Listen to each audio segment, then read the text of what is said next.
Platte, Pregame Tap Room has a brand new menu you do not want to miss. Catch all of the action on game day with your favorite teams, the Huskers, the North Platte Bulldogs, and the St. Pat's Irish on their big screens. Pair the excitement with our amazing drinks, and you've got the ultimate game day experience. Don't forget to enjoy axe throwing with your friends. Pregame Tap Room, where great food, great drinks, and great times come together. Pregame Tap Room, 1100 South Jefferson Street, North Platte.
Hey, it's Morgan in the morning. North Platte's favorite music this hour is powered by Jansen GMC on East 4th, North Platte. See their inventory at jansengmc.com and catch me in the morning on is an FM Eagle Media 98.1 Sports presentation. and AM 1410. North Platte High Sports on NorthPlattePost.com, FM 98.1 and AM 1410 are brought to you by Another Round Sports Bar and Grill at River's Edge Golf Course. Premier Toyota. Let's go places. Crawl Clinic Physical Therapy and Athletic Enhancement. Smokin' Double D's at Butch's in Hershey. Zeller Motors. Bad Apple Repair. Fix your iPhone or iPad. Rooster Roll-Offs. The Gathering Spot. And the Justin Thompson Agency, American Family Insurance. Today's game also brought to you in part by the D&N Event Center, Mid-Plains Community College, Runza, Great Plains Foot and Ankle, Farm Bureau Financial, Great Plains Health Home Care Equipment, Larry's Glass, Dave's Place, Puro Clean, Bill Summers Ford Honda Lincoln Nissan, Great Plains Health Sports and Therapy, and Shelter Insurance, Pete Falls and Brent Rogo. Watch today's game live at NorthPlattePost.com. Brought to you by WB's Fun Center and Brigham's. Here's the voice of the Dogs, Paxton Gordon. Hey everybody, welcome into the Doghouse, FM 98.1, AM 1410, live streaming on our WB's Fun Center live stream, NorthPlattePost.com. It is time for some girls basketball once again as North Platte High School girls take on the Red Raiders of Sidney. The Dogs coming off a victory yesterday against Lexington, their first victory in 8 games as they took down the Minute Maids in that contest. And Jeff Smeltzer, what a game that was for the Dogs. You know, we talk about how fortunately there's been a lid on the basket the entire season, but that lid came off and helped the Dogs cruise to a, I believe, 45-26 victory over the Lexington girls team.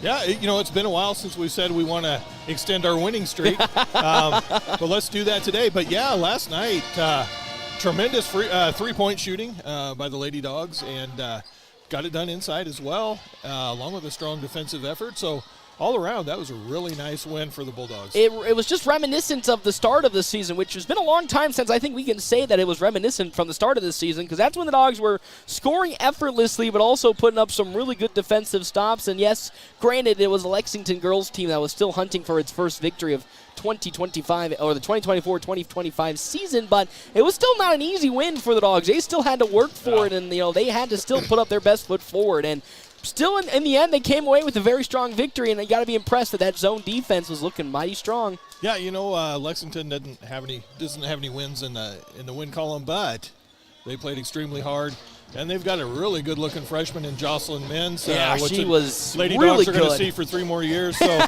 we joke around and say that, but she was the very big bright spot for that Lexington team. And, again, you got to be a little happy for them because they've gone through so much turnover and turmoil with that team to finally have a bright spot to go with them for the season, because she got to, I think, 20 points in the end of that game. Yep, she did. And on the Lady Dog side, did we have 3 in double figures? We did. We had 3. It was Addison Euling, Kamensky, and then probably Josie Douglas. I think Josie, yeah. Yeah. So, which is good again when you are missing Kiki Williams still, who is not here tonight that I can see. You are, of course, still in need of consistent scoring, and for the fact the Dogs that have not only 3 people in double figures, but a whole slew of them getting into the score column, you got to feel pretty confident that coming into today, they can still continue that streak of having multiple scorers on the team. Yeah, and Chloe Hannaward got her first start as a freshman last night. Immediately showed impact. Well, she's always showed impact. She's instant energy, got in foul trouble, but you just got to love the way, how hard she plays. She goes 100 miles an hour for every minute that she's on the court. And it's just exactly what the Dogs have always been looking for with not only a freshman, but also just anybody in general, just to always consistently have that energy. Because there has been discussion between me and you over the energies pertaining to specifically the second half. That's always seemed to be the downfall of both Dogs' team, is that first half has been really, really good. But once you get past that first half, 30-minute mark, then it's like, okay, well, now here's where the trouble begins. The first 3 or 4 minutes, they come out a little flat. Last night, the girls answered the call. They came out with energy to start second half. Guys a little flat, but they, after turned it up after a couple a bit. minutes, they got it figured out and played really hard for the rest of the game.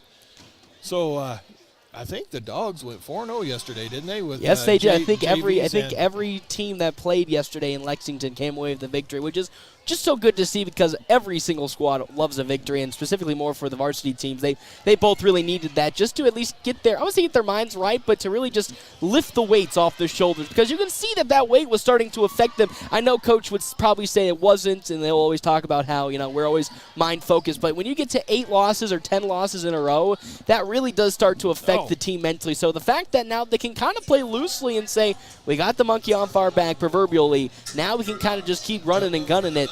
That's pretty good. There's no doubt that winning's more fun than losing. So, of course, yes. It's nice that all 4 teams got a victory yesterday, and let's extend some streaks here. That's what you'll see, but it's going to be quite a tough one. They're taking on Sidney and the Red Raiders, 8-3 on the season. Yep. They came away with the victory against the Ogallala girls team, which is also a very, very strong Class B opponent. That's a strong team. That was a close game overall between Ogallala and Sidney. 53-48 victory for the Red Raiders, but once again, this is a very consistent team. We didn't see them last year, of course, due to weather, but when they played the year previously, they just had scoring from all metrics of the starting lineup. Yeah, totally opposite team from what we saw at Lincoln Pius. This is not a super tall team. Still got some. They are a good height team. They're not the upper echelon of above 6 foot, but they are hovering around that 5'9", 5'11" mark for a good chunk of their starting units. They're athletic and they can run, and looking at their shooting percentages, we thought they were just about average shooters, but they must get a lot of turnovers and get a lot of runouts. They do. They only average 23% from the three-point line, but nearly 50 from the floor, from the two, correction, that's 46.5%, with averaging around 15 steals a game. Yeah, 15. I imagine that's a lot of layups. Yeah, that's a lot of that percentage. Because they average 54 on the season. You don't get to 54 shooting, with those metrics in total. Only 42% combined, but almost 50 from the two field. Yeah, that's where they're going to get a majority of those points. I bet you they just do come from around the transition. So I imagine there's going to be a lot of pressure defense, try and create a lot of turnovers and get easy buckets at their end. So we'll step aside and take a break. We can come back here on our Quick Stop pregame show. We'll jump into our Owls Lock and Save keys to the game before we jump into game time here, FM 98.1, AM 1410, and live streaming on our WB's Fun Center live stream, NorthPlattePost.com. Save money at the pump at Quick Stop with the Dino Pay app. Dino Pay offers contactless payment using your preferred debit or credit card. The savings add up with 12 cents per gallon and even more on Tuesdays and Thursdays with rollbacks for savings of 15 cents per gallon. Huge savings. The Sinclair Dino Pay saving you at the pump. Don't forget Frazzle Gourmet Slushes and For Real Shakes and Smoothies. Gourmet coffee at everyday low prices on your favorite beers.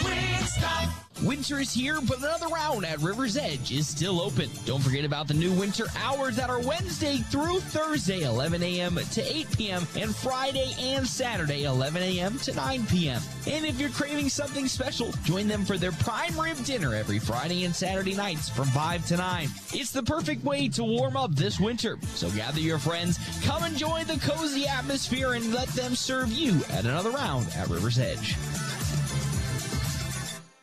This is the Bulldog Pregame Show from FM 98.1 and 1410 AM. Presented by Quick Stop. Always open right around the corner. Quick Stop. Welcome back here to the Doghouse, FM 98.1, AM 1410, and our WB's Fun Center live stream on our Quick Stop pregame show. Jeff Speltzer, ready to jump into our keys to the game? Sponsored in part, of course, as always, by Owls Lock and Safe, securing North Platte and the surrounding areas for over 50 years. Offensively, what do you want to see? Because again, yesterday was a good shooting performance. Today's a new day. Yep. First of all, you got to get the ball across half court, take care of the ball. We talk about that every week. Protect the basketball. And again, they're at their best when they go inside out. If they can get a touch inside to Addison Euling, maybe she can make a little post-up move. If not, kick it out to somebody on the perimeter for a three. But again, look inside out and get that ball across half court. And then defensively, what you're looking for, again, they've been running a lot more zone these last 4 or 5 games. Yeah. Zone has never been my favorite, but they're looking better each time they run it. So they're running a lineup that also operates better with Chloe Hanneborg in the lineup, so that does help. The problem was those she can take a few more chances. Yeah, and also the problem was those swing passes. The Dogs had trouble getting to that opposite end of the swing. Well, when you have the speeds, the jitterbug speedster and Chloe Hanneborg, that at least helps negate that potential. But it is time for our national anthem. So with that, we'll step aside and take a break. When we come back, we will have the start of today's game right here, FM 98.1, AM 1410, and of course live streaming on our WB's Fun Center live stream, NorthPlattePost.com. The ultimate fun day out. Start at Pregame's Tap Room with a brand new menu you won't want to miss. Catch all of the action on game day with your favorite teams on our big screens. Pair the excitement with amazing drinks, and you've got the ultimate game day experience at Pregame's Tap Room. And when you're ready for more fun, head over to Wild Bill's Fun Center. Dive into our action-packed arcade, knock down pins in our bowling alley, and gear up for an epic laser tag battle. There's something for everyone at Wild Bill's, where the fun never stops. Even if it's been years since you graduated, your college team is your team for life. Well, you can have a Farm Bureau agent for life, and auto, and home, and business insurance. Imagine that. One insurance agent for everything. It's that simple. So get a Farm Bureau agent for life. Visit Jay Engel in North Platte at www.fbfs.com. Farm Bureau Life Insurance Company, Farm Bureau Property and Casualty Insurance Company. Plains Health Orthopedics in North Platte is ready to serve you with board-certified orthopedic surgeons and a team of medical professionals who specialize in hip, knee, and shoulder joint replacements and revisions, minor to complex hand injuries, sports medicine for both the serious athlete and the weekend warrior, new and innovative operative and non-operative procedures, and work-related injuries. Same-week appointments are available. Call Great Plains Health Orthopedics today. Your health is our mission. Great Plains Health. Are foot and ankle problems slowing you down? At Great Plains Foot and Ankle, they specialize in treating turf toe, sprains, fractures, Achilles tendon injuries, and sports injuries to your foot or ankle. Their expert team provides personalized care and top-notch orthotics to get you back on your feet. Don't let pain hold you back. Visit Great Plains Foot and Ankle and step into comfort. Call them today at 308-532-3600 or visit gpfootandankle.com. Great Plains Foot and Ankle, your step towards better health. Starting something new can be challenging. At Mid-Plains Community College, we see what it takes to build your dreams and through our educational instruction, make them a reality. Whether you are learning a new skill that can take your professional career to the next level, or you're looking to change your life through our educational offerings, you can build a successful future. Enroll today and begin transforming your future at mpcc.edu. That's mpcc.edu. The Dogs play here on FM 98.1 and 1410 AM KWOQ AM North Platte. Enjoy great food from Merrick's Ranch House. There's 10% off online ordering, and Merrick's offers a 10% veteran and military discount. Dine in, order online at merricksnp.com, use DoorDash, or call 532-8200 for carryout. North Platte Post Sports. Welcome back here to the Doghouse, FM 98.1, AM 1410, and as always, video live streaming on our WB's Fun Center live stream, NorthPlattePost.com. It is time for your favorite time, Mr. Jeff Smeltzer. It's time for our Double Dips Ice Creamery starting lineup. Double Dips Ice Creamery in the historic Canteen District of North Platte offers 24 plus different flavors of hand-dipped ice cream served in a variety of ways. Double Dips also offers homemade waffle cones and bowls alongside homemade fudge and freshly baked desserts. Getting the starts today, Kira Schrader for the side of the Red Raiders with Carly Black, Ryan Dillahay, Kayla Westby, and then Lily Weiser for the side of the Red Raiders of Sidney. Jeff Smeltzer, it's time to take it away for North Platte High School girls. Your Lady Dogs, 5'8" freshman Chloe Hannibal, followed by a pair of sophomores at 5'9", J.C. Burke and Josie Douglas. And rounding out the lineup, seniors, Addison Euling at 6 foot and Abby Kaminsky at 5'8". So the Dogs still sticking with the Chloe Hannenborg lineup for today's game. Hannenborg started yesterday against Lexington, and if the Dogs are going to be running a more zone defense like they have been, I do think the lineup does consist more of the Chloe Hannenborg lineup, just because her sideline-to-sideline speed is just so underrated that it has really proven to be a thorn for teams, because what's the best way to stop sometimes the zone defense is swing pass it to the other side of the court. Right. We've seen a couple of games where that has proven to be effective, the Kearney Catholic game being one of them, but now that Chloe Hannenborg has been in the lineup, yesterday Lexington really had troubles finding that swing pass. Yeah, don't forget Josie Douglas. I think she had 3 or 4 steals yesterday as well. So, yeah, you got a couple pesky guards up there that are going to make life a little difficult for the Red Raiders, we hope. It'll be interesting to see, though, when Kiki Williams comes back, because you'll know she'll slot in for Chloe Hannenborg. It'll just be interesting to see how, from that point on, the Dogs will want to react if they still want to play man defense, because we all know Kiki much more physical than, well, I'll say Chloe not as physical, but she's got a bigger body, so she'll be more physical. And outside Addison Euling, there's nobody over 5'9" in this lineup, so you're going to go small, and here they go. Yep, into that 2-3 zone. They're starting off with that 2-3 zone there, Mr. Smeltzer. They cross court over the near side. That one is Schrader. Actually, correction, that's going to be Dillahay. Now they're going to fire it up for the first 2 points coming from Kayla Westby.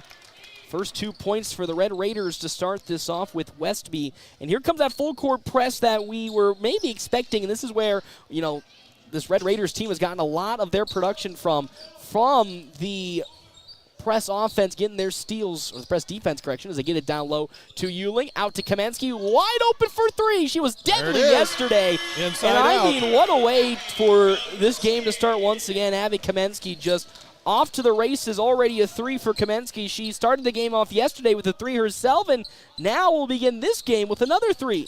As driving in goes Carly Black. Black kicks it out, and into the corner they go. The Red Raiders 3 on the way once again, this time from Dillahay, no good. Rebounded on the side by Josie Douglas. Douglas to Handelborg here on the right side. She'll look to go on the baseline. Her picker dribble up. Oh, that's tipped, but she gets her own miss, being heavily guarded by Lily Weiser. And that one, though, will be a foul going to be called. That one against Kiera Schrader. Yeah, I got caught in the corner there and tried to do an overhand pass over top of a taller defender. Few more ball fakes. You're okay. Got the foul. Tough Everything matchup, though, for Yep. Handelborg. Schrader very, very at her position, tall. As here comes the inbounds by Abby Kamensky. 6:48 left to go here on our Wicked Fast scoreboard. Kamensky with the inbound all the way out to Josie Douglas, guarded by Dillahay. Douglas now looks to drive in on Dillahay. She now looks, pivots around, and finds Kamensky before she gets called for the travel. Thought about for the second going up and under Dillahay for the shot, but pushes that pivot foot off, and that's a travel.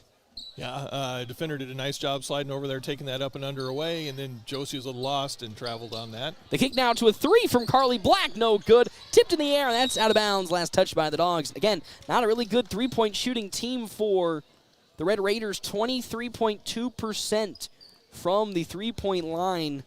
Nobody really on the starting unit averaging above 28 besides Kiera Schrader at 27. Down in the paint they go to said shooter Schrader, and she gets fouled off the inbounds, and I think that's going to be the first against Chloe Hanneborg.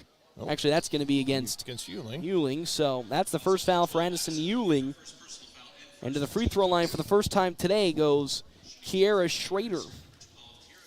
Schrader leading the team at 11.5 points per game for Sidney and the Red Raiders. Hits the first free throw, so we're all tied at 3-3 on our Wicked Fast scoreboard here in this first quarter. She'll nail the second. 2 points for Schrader, and now the Red Raiders retake the lead 4-3. As now Kamensky goes to the far side of the court with it, picks her dribble up and finds Euling.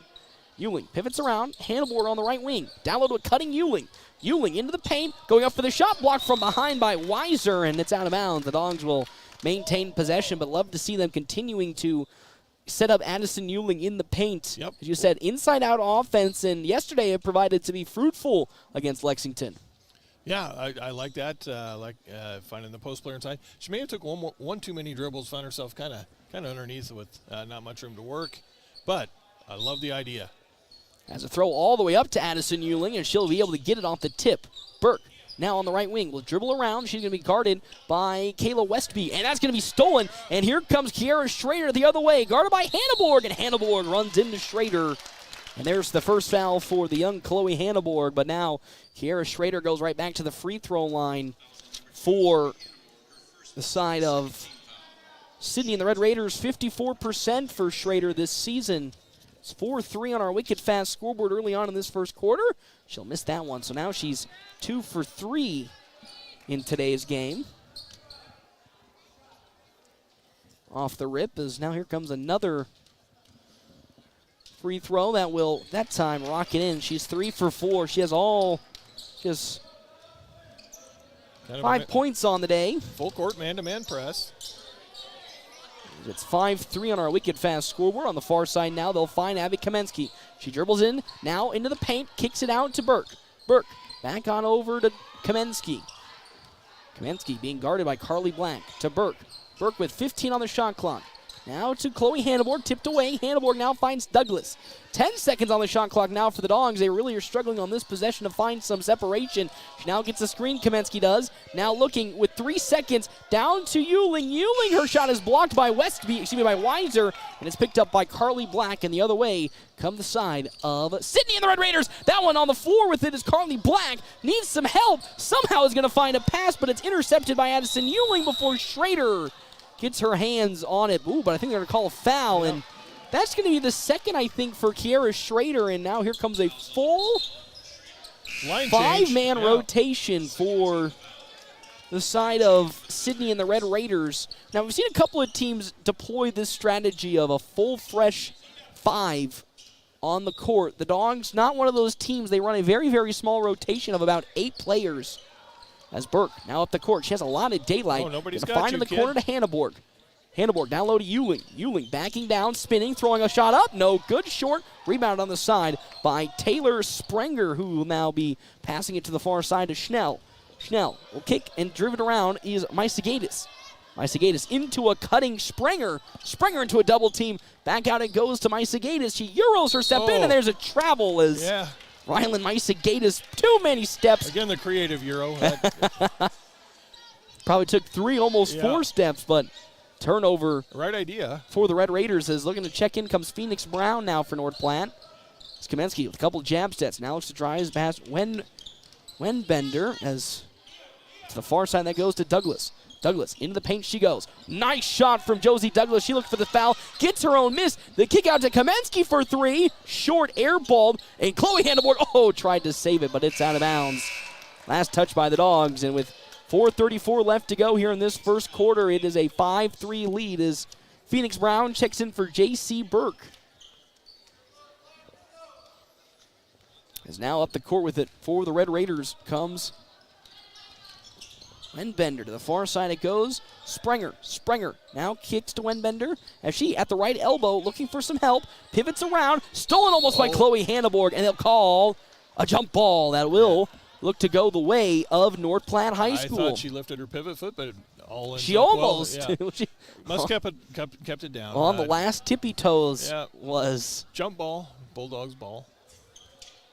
So now Josie Douglas will inbound. Here comes that full court press by the Red Raiders as Douglas looking for some help. Finds Ewing wide open in the middle of the court.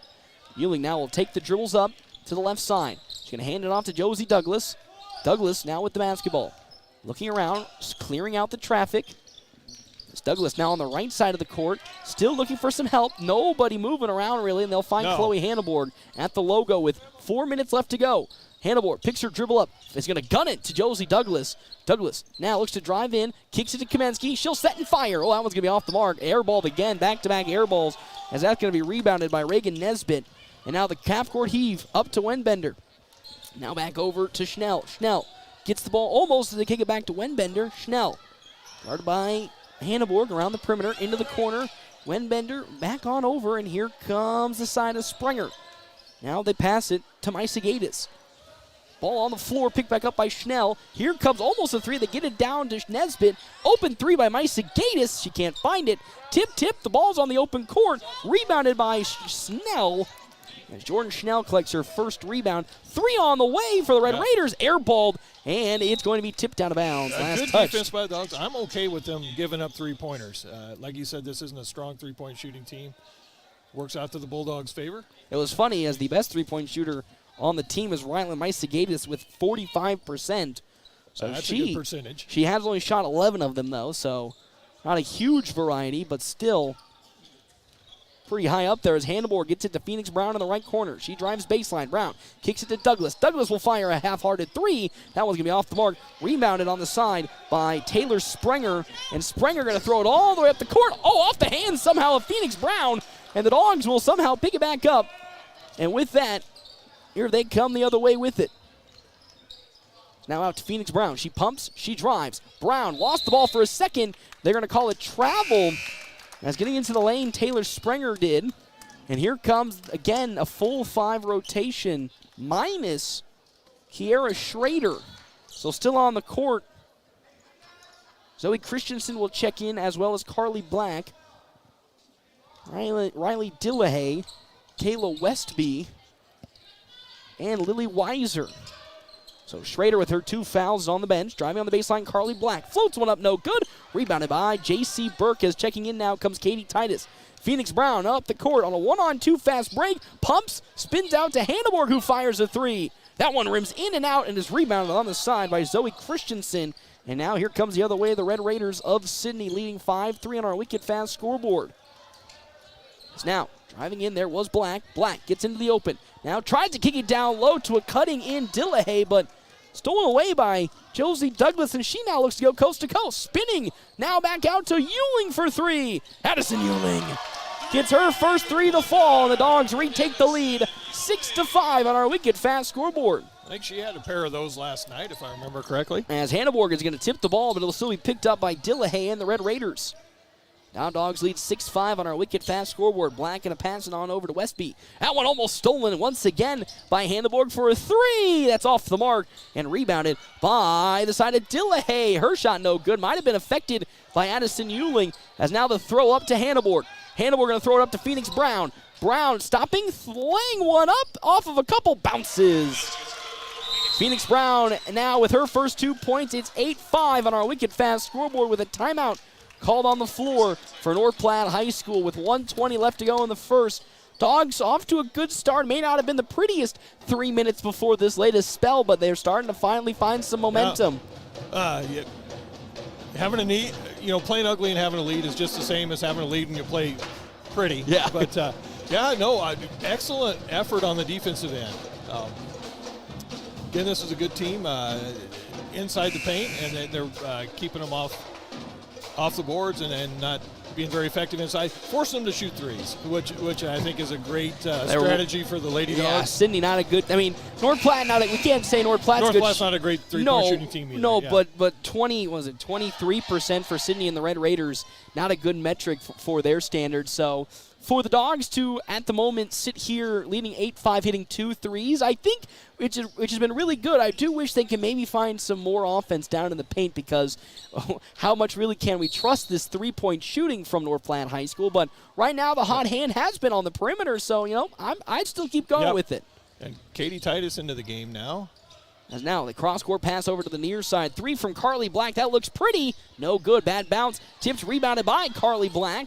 And now here comes another opportunity for Sidney. The 3, short again. Tipped in the air. Tipped again. On the floor. Out of bounds. Last touched by Sidney and the Red Raiders. Again, I love that the Dogs are forcing Sidney to take the 3 approach. And the Dogs also aren't getting mixed up on these full-court presses. They haven't really gotten into any turnover trouble so far. It's just a man press, and they'll try and trap you when they can. As J.C. Burke gets it. Now to Euling. Euling needs some help. Will drill to the near side. She's going to be guarded by Weiser. And how about Addison Euling taking the point forward and gets it all the way across half court. And now here comes Josie Douglas to Katie Titus in the right corner. Titus back to Burke. Burke swings it to Phoenix Brown, and the swing back over to Josie Douglas with 15 on the shot clock. Titus drives. Ooh, that might have been a travel. As here comes J.C. Burke. She looks to drive around the perimeter. 9 seconds to Euling with 7 seconds to Douglas. Dogs need to find something offensively. Josie Douglas step back. She'll fire a 3. Oh, my good heavens. That almost went in. Great rebound by Phoenix Brown with 22 seconds left. And the tip out of bounds, last touched by Lily Weiser. But I was about to almost have my jaw drop to the floor. That was almost an NBA step back 3 from Josie Douglas. But 19 seconds. The Dogs will have the last shot of this first quarter if they can get it to fall. Douglas, left wing, now looks to drive into the paint. Kicks to Burke. Now into the corner to Phoenix Brown. Brown tries to get it down low. That's stolen away by Weiser. And here with 9 seconds comes Sidney and the Red Raiders. Up the court now with it comes Dillahay. Dillahay with 4 seconds into the paint. Dillahay's shot is up. It's no good. Douglas will collect the rebound. And that's how this first quarter will come to an end. North Platte leading 8-5 here on our wicked fast scoreboard when we come back here. FM 98.1, AM 1410, and video live is streaming on our WV's Fun Center live stream, NorthPlattePost.com. Foot and ankle pain holding you back? Great Plains Foot and Ankle is here to help. Whether you're dealing with turf toe, sprains, fractures, Achilles tendon issues, sports injuries to your foot or ankle, or need custom orthotics, their expert team provides the personalized care you need to get back on your feet. Don't let discomfort slow you down. Take the first step towards relief today. Call 308-532-3600 or visit gpfootandankle.com. Great Plains Foot and Ankle, because every step matters.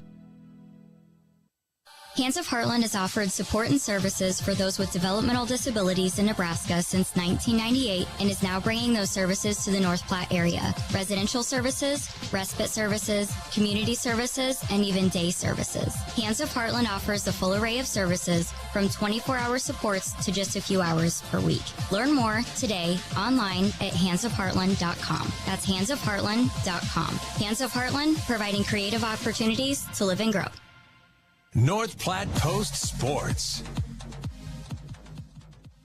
Welcome back here to the Doghouse, FM 98.1, AM 1410, live streaming on our WB's Fun Center live stream, NorthPlattePost.com. Timeouts brought to you in part by Kevin McGann and the Fortify Group. Check out Kevin McGann and the Fortify Group. His location, 621 South Dewey, Suite B. As well as Premier Toyota. Premier Toyota, where you'll find a friendly and easy-to-work-with staff that'll help you find the perfect car for you. And another round bar and grill and River's Edge Golf Club. Another round bar and grill where fun meets fine dining. Start of the second quarter now, Mr. Smeltzer. It is 8-5 on our Wicked Fast scoreboard in favor of North Platte High School. How about that first first quarter for the Dogs? How about that defense? Playing good dog defense. As Black drives, kicks, Schrader now into the travel. lane, floats one up. That's going to be no good. Ewing trying to get the rebound, but it's off her fingertips. Now, checking in, Kiara Schrader back. She has 2 fouls for Sidney, so that's probably going to be a focal point for North Platte High on the offensive side, as that one up for a shot from Schrader, no good. Last out of bounds, touched by Josie Douglas. It's a couple of Raider hands in there. I thought it touched off. Josie let it go, thinking that it was deflected by a Raider, and she was wrong. Here comes another inbound, this time from side of Dillahay, down low, no good from Weiser, and it's going to fall out of bounds. Last touch this time by the Red Raiders. I thought maybe a push also happened to Kayla Westby as she went for the ball. Yeah, she went flying pretty far. So now back to that full court man press that has really been huge for Sidney this season. That's gotten them a lot of the points, but the Dogs already breaking it down quickly, and here comes J.C. Burke with the basketball. She picks her dribble up super early, slings it over to the far side to Kamensky.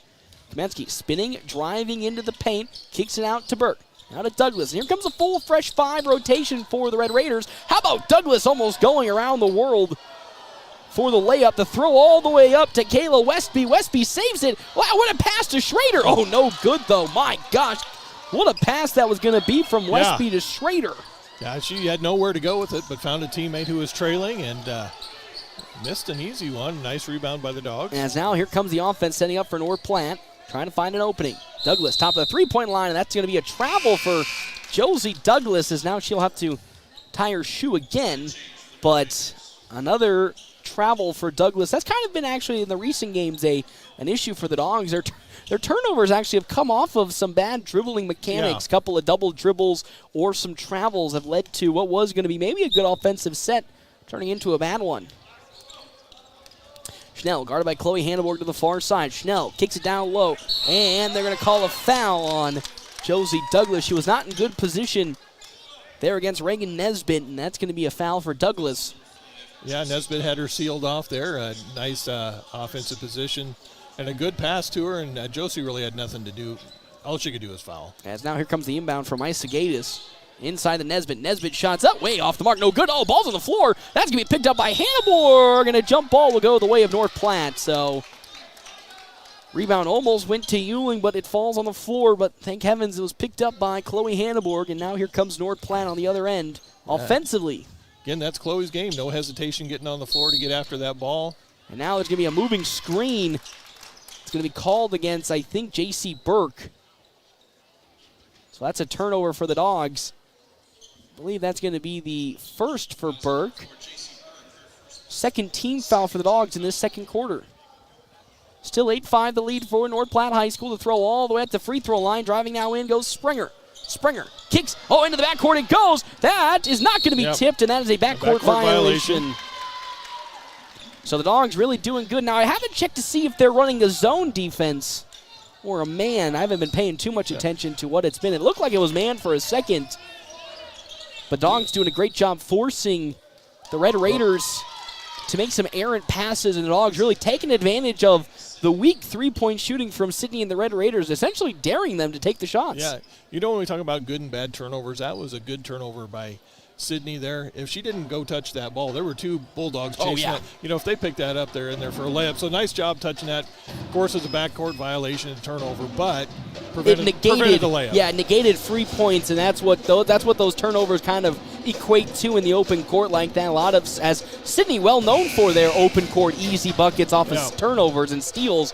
But so far, Dogs have done a fantastic job of really not getting tripped up in this full-court Sidney press. It's not really a press. It's more of a trap style of press. And it causes you to waste time on the shot clock. So they're just getting over half court, about 7 or 8 seconds. So that that wasted time on your shot clock. And the Dogs have been mighty close to getting shot clock violations so far in their couple of possessions offensively. As baseline goes, Josie Douglas swings it to Hanneborg for 3. She hit one yesterday, overshoots it, saved and rebounded by J.C. Burke. Burke, though, getting tipped in. It's going out of bounds. Last touch by J.C. Burke. Rylan Maisagadis right there to impact the passing decision for J.C. Burke, and that's a Dog turnover. As now up the court with it on the near side here, Jordan Schnell. Schnell now picture dribble up on the right elbow, passes on over to Maisagadis. Maisagadis into the paint to Nesbitt. Right down low, the kick out, 3 on the way. No good, short again, and that's going to be now thrown to, here comes Chloe Hanneborg. A 2-on-1 fast break for the Dogs. That's going to be a travel for Hanneborg. I got to realize numbers. It was 1-on-3. Probably a hop step would have been, as again the Alonzo Torres special might have helped. Jump stop and wait for your teammates. Here comes the full 5-man rotation once again in for Sidney and the Red Raiders as Maisagadis drives baseline. Maisagadis down low to Nesbitt. Nesbitt's shot no good. She gets the rebound and then a foul will be called against Douglas. She went swinging at that basketball, and that's the second for Josie Douglas.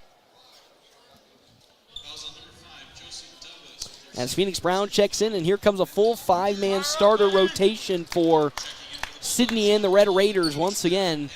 And this is kind of where now you can see the battle of philosophies come into play. The Red Raiders trying to find. Watch 12 crashing down. As they're going to throw it all the way out. A 3 on the way coming in from Westby, no good. Rebounded by Phoenix Brown, and Brown now up the court on the far side with it. She still has the basketball. Oh, and that's going to be tipped out of bounds. Last touched there by, I believe that will be Carly Black. But you can see the philosophy difference. Coach Hanneborg with a, Coach Tyson Hammond with a rather short rotation compared to Sidney, who goes for a fresh 5-and-5 to try and keep the players nice and energized. As a cross on over to Burke. Burke, she crashes into the paint. Swings it out to one Abby Kamensky. Kamensky guarded by Carly Black. Into the lane goes Kamensky. Her shot no good, but a foul is going to be called against Kayla Westby.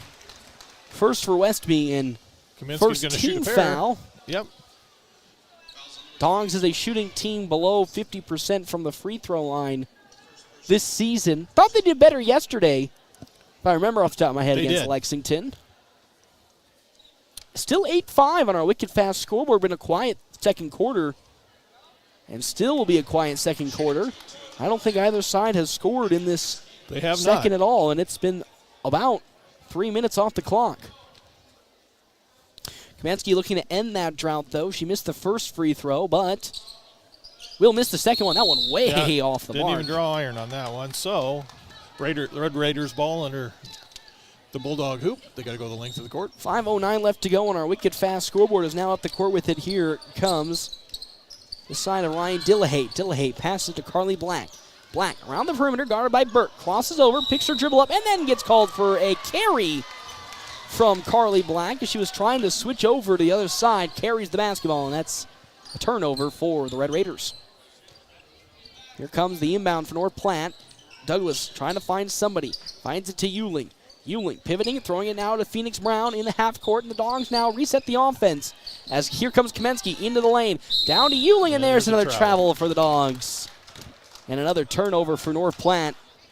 Yeah. Offense not looking pretty from either side, but North Platte still hanging on to the lead, which is all that matters right now. I think Alonzo needs to work with this group on those jump stops.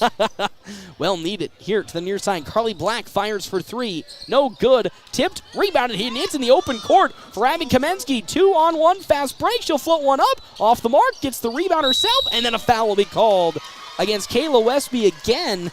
So she was in some trouble as she was getting collapsed on either side, so had to really shoot early. Luckily got the rebound, and now will go to the free throw line to shoot 2 for North Platte. Actually, that'll be on Dillahay, and that's going to be Dillahay's first foul. As Kamensky, third free throw, finally hits the bottom. First point of the second quarter. 9-5 on our wicked fast scoreboard is checking now in for everybody. It's nobody. As here comes Kamensky, her next free throw. Much better. That one finds the bottom. So after going 0 for 2 in the first 2, bounces back going 2 for 2, and Chloe Hanneborg checks in for Abby Kamensky. As now here comes the inbound from Schrader into Westby. Westby on the near side slowly takes up the court to Dillahay. Back to Westby. To the near side, Black. Top of the three-point line, they get into the paint. Some great passing trying to break down this zone defense from the Dogs. As that one's tipped away by Douglas, Carly Black. Oh, Josie's got to be careful with those 2 fouls. Yeah, we know that the Dogs are an aggressive reaching team, and it's cost them a lot on their guard front. As Katie Titus checks in for Phoenix Brown. Dogs lead by 5 here in the second quarter. 10-5 on our wicked fast scoreboard is Dillahay with the inbounds. Dillahay gets it in. Now Westby with the little floater from around 8 out, and there's the first 2 points of this. Good looking 10-foot jump shot. As Kayla Westby is able to get the ball. Oh, stolen away by Schrader, and here comes the other way, Kiera Schrader. Schrader going coast to coast. It's up and it's in. And that's a quick 4-point swing now in favor of Sidney and the Red Raiders, and that's, guess what, Jeff Smeltzer off a steal. Yeah, we were expecting a few of those, but Lady Dogs have been doing a nice job taking care of the basketball early on.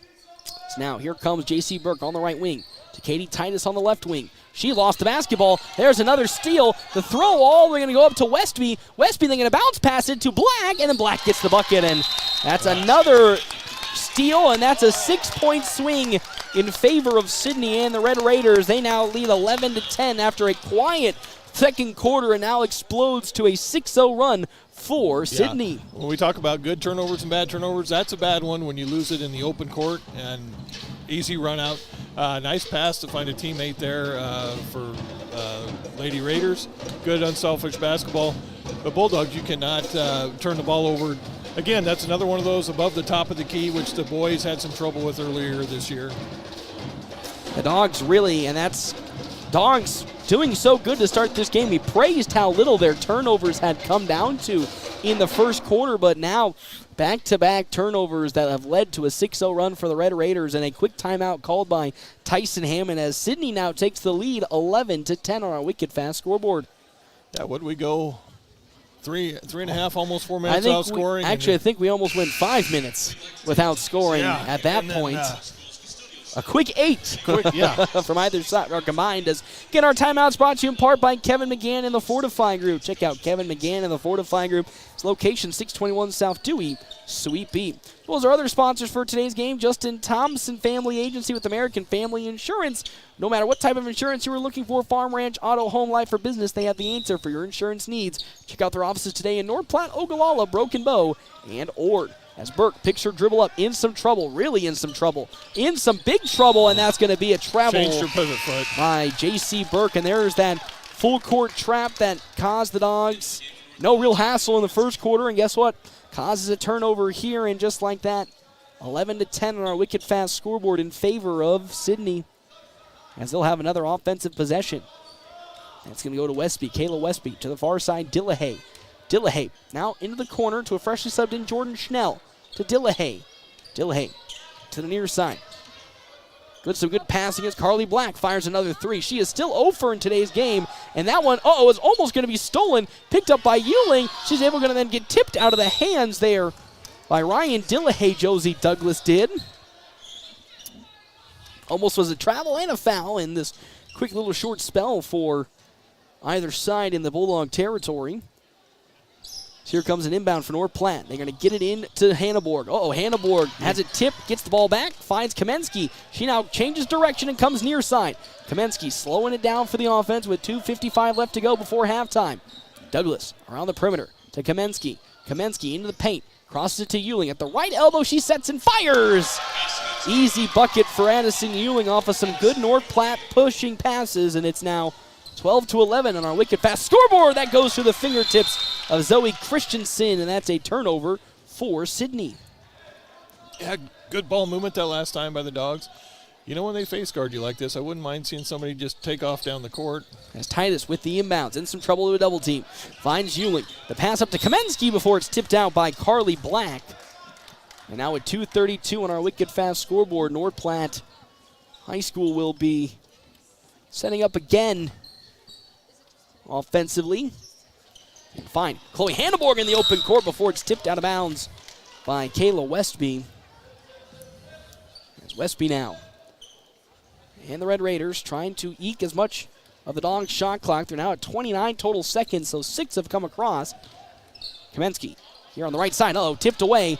And then the Dogs will get their rebound back from Carly Black, who tipped it out of Kamensky's hands. She'll go to the far side. Kamensky does find Douglas. Douglas standing around looking for some help. Movement from the Dogs to Kamensky. She sets and fires for 3. Nothing but net. After going 0 for 2 in her last 2 3-point attempts, Kamensky finally got her feet set. And now it's 15-11 on our wicked fast scoreboard in favor of North Platte. Before it's almost answered back by the Red Raiders, but rebounded by Christensen, picked up by Katie Titus, and then a jump ball that'll go the way of Sidney. As now checking in comes J.C. Burke. Burke checks in for probably Josie Douglas, and out goes Josie Douglas for North Platte. Inbound now for the Red Raiders. Westby underneath the basket, throwing it all the way up, and there's a foul by Hanneborg. Again, actually they'll get her for a push, but should have been called for a reach-in foul.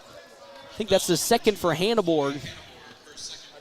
Again, the Dogs really prone to being too swingy on the or the defensive side, as that one tipped to Carly Black. She turns around, no good, and rebounded by Addison Euling.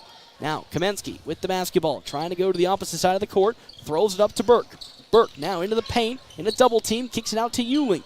Then to Kamensky. That's through her fingers, but saved by Chloe Hanneborg. As Hanneborg, with 23 on the shot clock, finds Burke. Burke now trying to get it down low, pivots around, finds Hanneborg. She'll drive into the paint and kick it out, but a foul will be called. I believe that's going to go against Carly Black. That is going to go against Black. That's Black's first foul today. As checking in comes Reagan Nesbitt for Zoe Christensen. That is the third team foul. The Dogs are one foul away, though, from putting Sidney into the bonus, so they have to be a little careful with 1:29 left to go. As the throw all the way out to J.C. Burke. She picks it up. Burke now finds Kamensky. Kamensky on the right wing, guarded by Black. Around the perimeter they go to Burke. Burke driving herself, looking for some help. Still pivoting, finds Kamensky. 23 on the shot clock for the Dogs. As Hanneborg, around the perimeter she goes. Gets it to Burke Kamensky. Back to Hanneborg. Hanneborg drives. The kick to Burke. That's through her fingers, and it's out of bounds. A turnover for North Platte. Doesn't seem to be the offense is getting good movement on their sets. No, again, a little stagnant. They were trying to get it inside to Euling, but there's pretty good defense that time by the Lady Raiders. Post pass just wasn't there. Phoenix Brown looking to check in now for North Platte High. Carly Black cross-courts it on over to Dillahay. Wide open 3 from Westby. She misses it. Another rebound for J.C. Burke, and she pivots and finds Euling. Now to Kamensky. Again, I don't think today Sidney has made a single 3. No, I don't think they have either.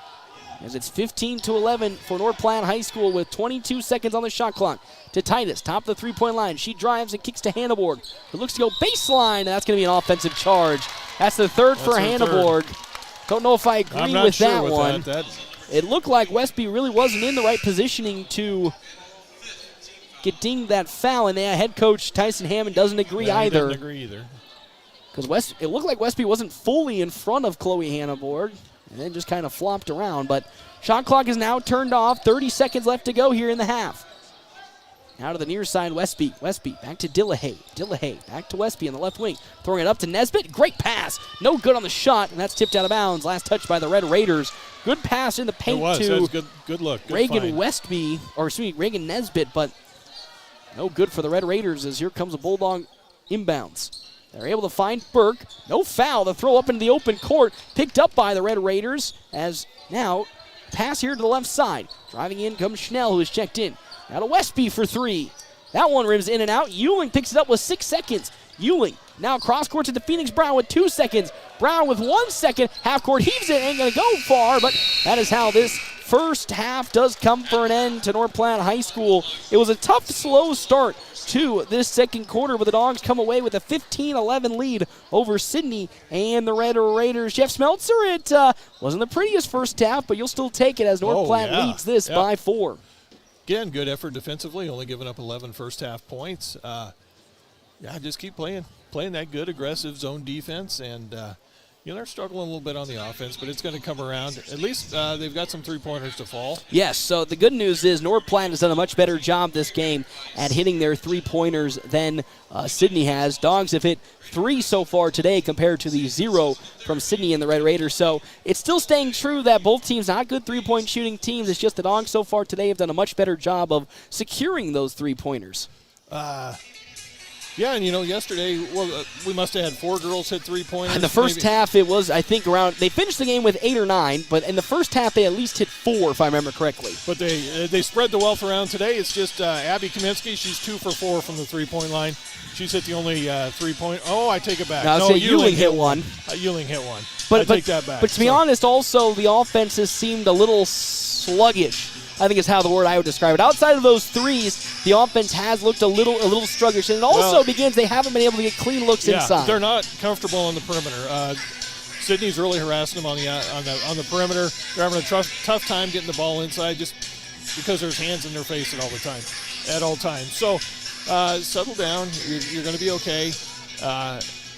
Again, the press, they changed their press up a little bit. Early it was just to try and run some time off the clock. Sidney got a lot more aggressive in the second quarter, looking for more traps, and it worked. It affected the Bulldogs, turned the ball over a little more than they would have liked, but for the most part, very, very happy with the effort for the Lady Dogs. And both these teams, of course, are on a back-to-back, so either side is not playing at their fullest potential. But for North Platte to go against an 8-3 Sidney team and already be leading by 4 at the half, you got to be pretty happy with how this first half has come to an end for North Platte High. Yeah, you just wonder if fatigue's going to be an issue because I think the Lady Raiders have played all 11 of their girls, and they're switching out, the line shifts, 5 for 5.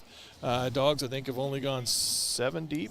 Yeah, at this moment, 7 deep because it's Phoenix Brown and then Katie Titus who have subbed in, which, again, at this point, we've just got to become accustomed to with the Tyson Hammond offense. They rarely go 10 deep, let alone 9 deep, so it was going to be an interesting philosophy to see who's going to play it better because, as you said, Sidney's going a full 5-5, and they're at least either side getting 4 minutes of rest while North Platte is selectively leaving players out there. Like, I don't think Addison Ewing has come off the court this entire game for North Platte. And you got foul trouble with Hannibal. Chloe's got 3. Josie's got 2, so she's okay.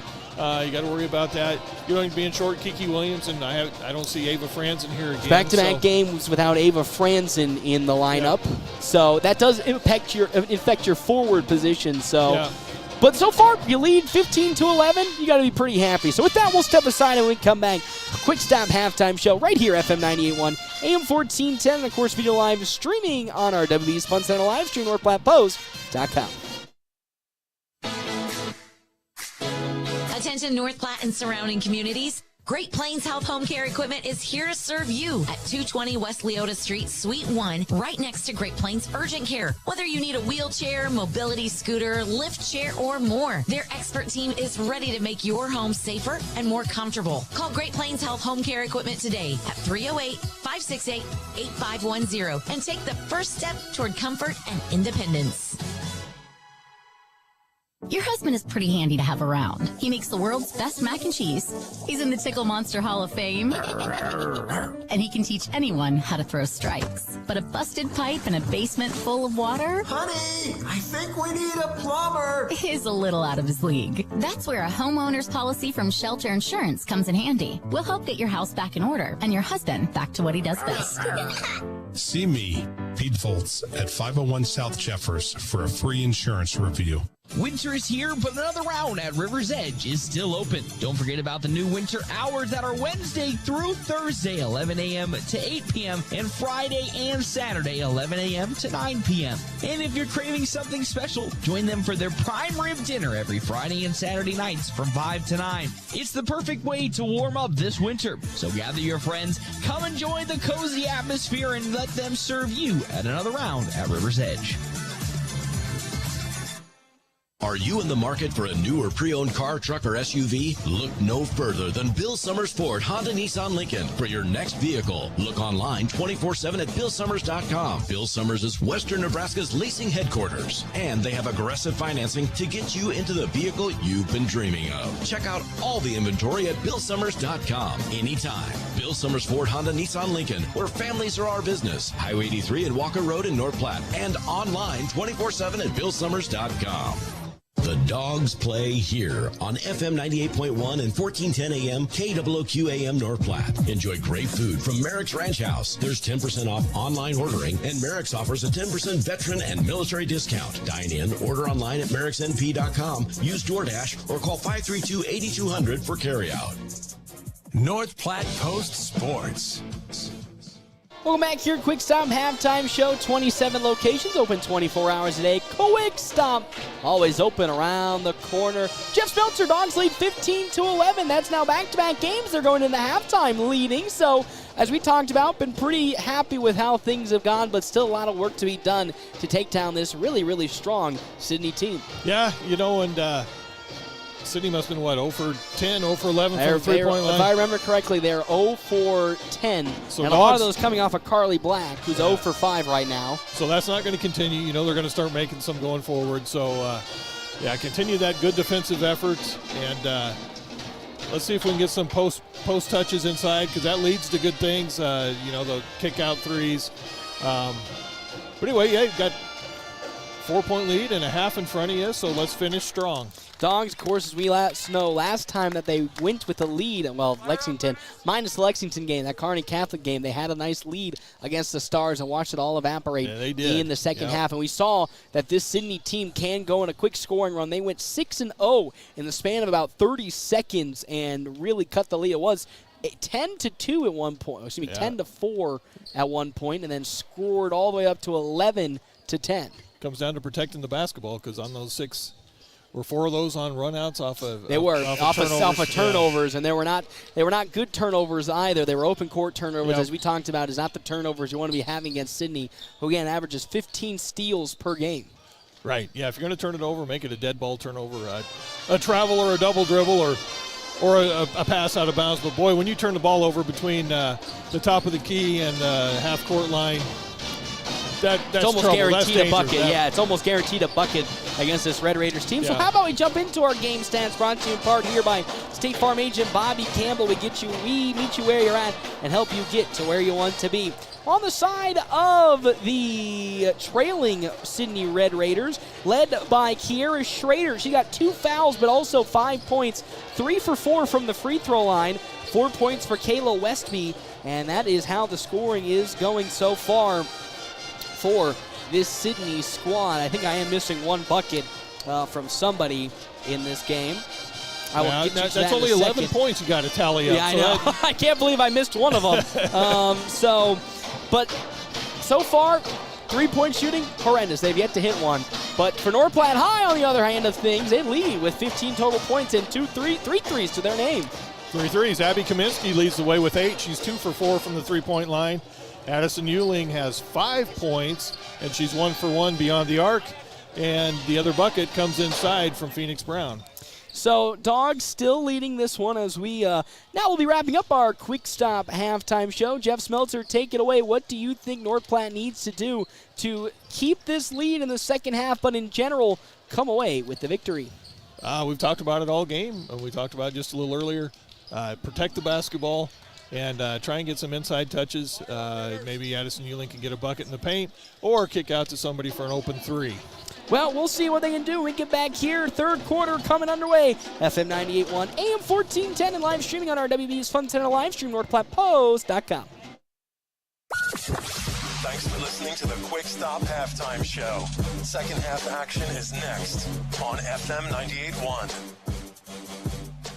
Get ready for the ultimate fun day out. Start at Pregame's Tap Room with a brand new menu you won't want to miss. Catch all of the action on game day with your favorite teams on our big screens. Pair the excitement with amazing drinks, and you've got the ultimate game day experience at Pregame's Tap Rec Room. And when you're ready for more fun, head over to Wild Bill's Fun Center. Dive into our action-packed arcade, knock down pins in our bowling alley, and gear up for an epic laser tag battle. There's something for everyone at Wild Bill's, where the fun never stops. North Platte Post Sports.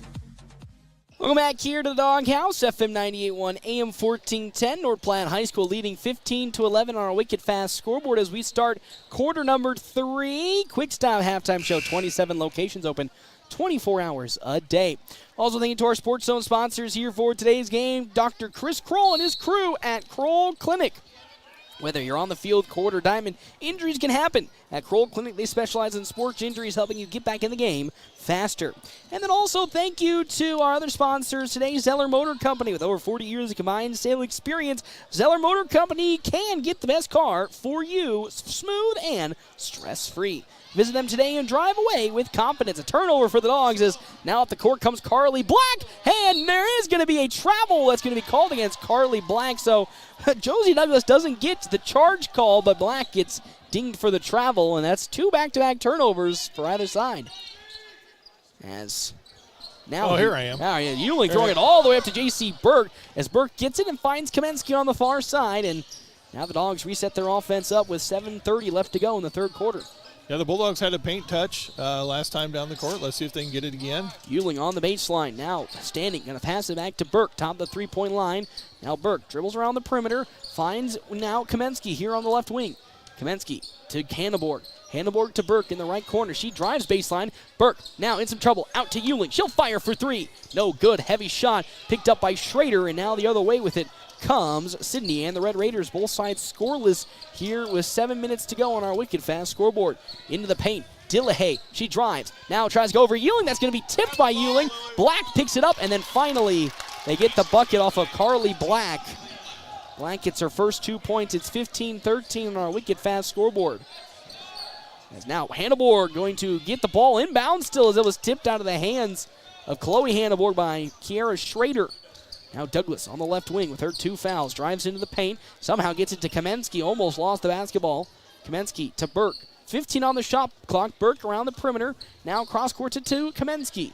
Guarded by Carly Black. She drives into the paint. Kicks it on over. Stealing. That's by Westby. Bad pass by Abby Kamensky. And now a 1-on-2 fast break to to Dillahay. Her shot no good. Westby's going to get blocked by Josie Douglas before Kiara Schrader finds her 7th point. And you can see out of the half, it's been a little bit lackluster. And now a timeout called by head coach Tyson Hammond.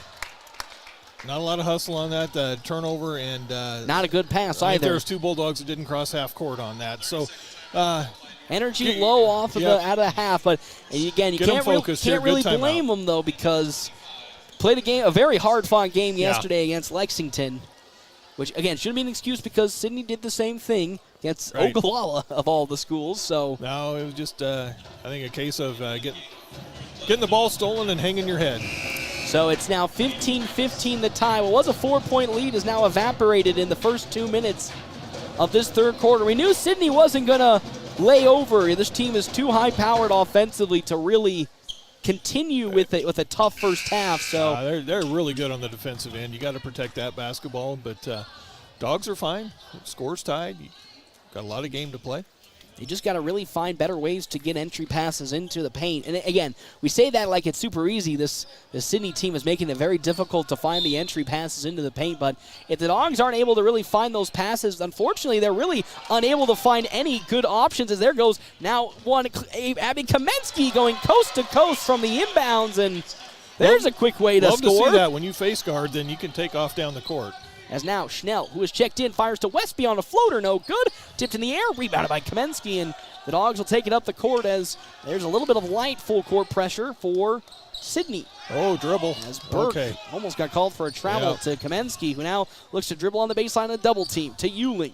Ewing cross-courted on over to Douglas. Almost stolen by Westby again. Yeah, Douglas. They're going to take chances on those skip passes, so you better make them good. As Schrader now with some good defense on Burke. Ewing will fire straight away for 3. No good. Fought for. Rebounded there by Kayla Westby. And up the court Now comes the side of Westby and the Red Raiders. Down in the paint it goes to Mysigatis. Mysigatis up and under, no good. Rebounded there by Weiser. Weiser passes it to Schnell. Schnell now going to fire it out, and there's the first three today, and it's hit by their leading scorer, Kiera Schrader. She's got 10 points, and now for the first time since early in the first quarter, Sidney retakes the lead, 18-7. And there's the first three for Sidney this entire game. As the pass cross-court on over to Burke. Burke around the perimeter with it, gets a screen, now looking for some help to Douglas on the right wing. Douglas drives into the paint, floats one up, where's the foul? Now here comes Burke again with it. She drives in the paint, kicks to Euling with 7 seconds to Burke in the corner. Burke with 5 seconds to Kamensky. She drives into the paint, fires a floater. No, it's airballed and out of bounds. Was looking for a foul there on one of those drives to Josie Douglas, but didn't get the call. And now here comes some rotations as checking in comes Carly Black, as well as Reagan Nesbitt. Bulldogs may have turned down an open look or two on that possession. Yeah, let it rip, kids. And a couple of those were for J.C. Burke. Burke hasn't really been a high-volume three-point shooter this season, as there's a straightaway shot for Dillahay, and we talked about how... Yeah, they weren't going to stay cold all night. Yeah, they weren't going to go 0 for 10, and there's Ryan Dillahay's first three, and it's now 21-17 on our wicked fast scoreboard. As around the perimeter, Josie Douglas goes to Kamensky. Kamensky now against Nesbitt. Tries to get it to Titus. It's now going to be on the floor, picked up by the Red Raiders and Schnell. Schnell up the court with it. Crosses it over to Dillahay. Dillahay's shot is up. It's good. And there's a quick couple of points, and now a timeout. Well, actually,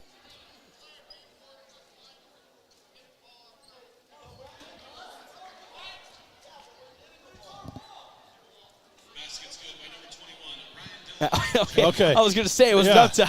He was going to call a delay of game warning against North Platte for tapping the ball out of bounds, and it was North Platte's ball anyway. After the made basket.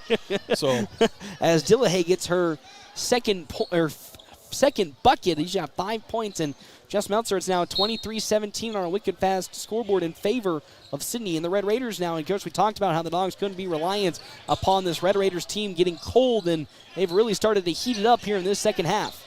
And now Euling with the basketball. Passes it over to Hanneborg, who has checked in with her 3 fouls. Burke tries to get it to Titus, and that's tipped away by Schnell and picked up by Nesbitt. And now the full court heave there is going to find Mysigatis, but it goes off of Mysigatis' knee. Whoa, as they're going to say it's Raiders ball, as it looked like it was bounced off of Mysigatis' knee, but officials say it's going to be Red Raiders ball. Must have went off Addison Euling. She was the only Bulldog in the area, but I agree. I thought it was off Black. Westby now will fire for 3 on the left wing. She misses that one, and that's going to be tipped and picked right back up by Westby. Westby Urals down low, paint shot. Whoa, that one's high in the air. No good from Carly Black.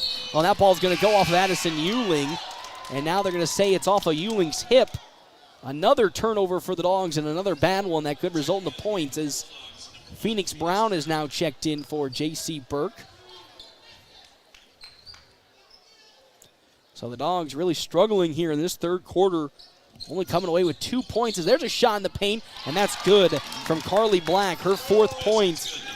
25-17 on our wicked fast scoreboard. The Dogs really struggling to break down. Oh, and there's going to be a double dribble. Carry, yeah. Pinned it against her hip. And that's tough. Again, you're asking a lot, a lot of post players not adept at dribbling. Right. That's not their main forte, but with the way this game has gone, you're almost forcing Addison Euling to have to take the ball up the court with how this press on the full court is going. Now, here comes Carly Black with it. She gets it to the right elbow to Dillahay. Dillahay to a cutting Westby. Her little floater from 8 out is good.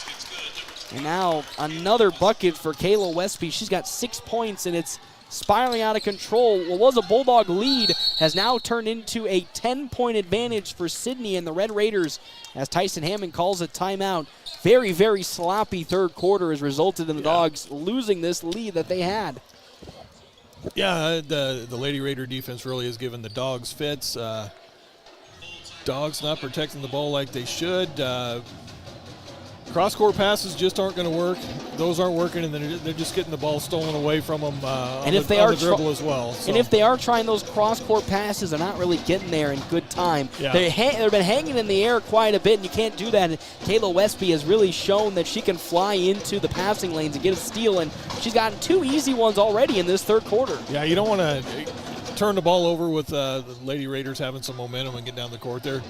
They're good, athletic girls, and they're taking advantage of it. Timeout's brought to you in part by Kevin McGann and the Fortify Group. Check out Kevin McGann, the Fortify Group. His location, 621 South Dewey, Suite B. As well as other sponsors for today's game. That goes to The Gathering Spot, a home for all gatherings. Place for baby showers, wedding showers, birthdays, anniversaries, reunions, and so much more.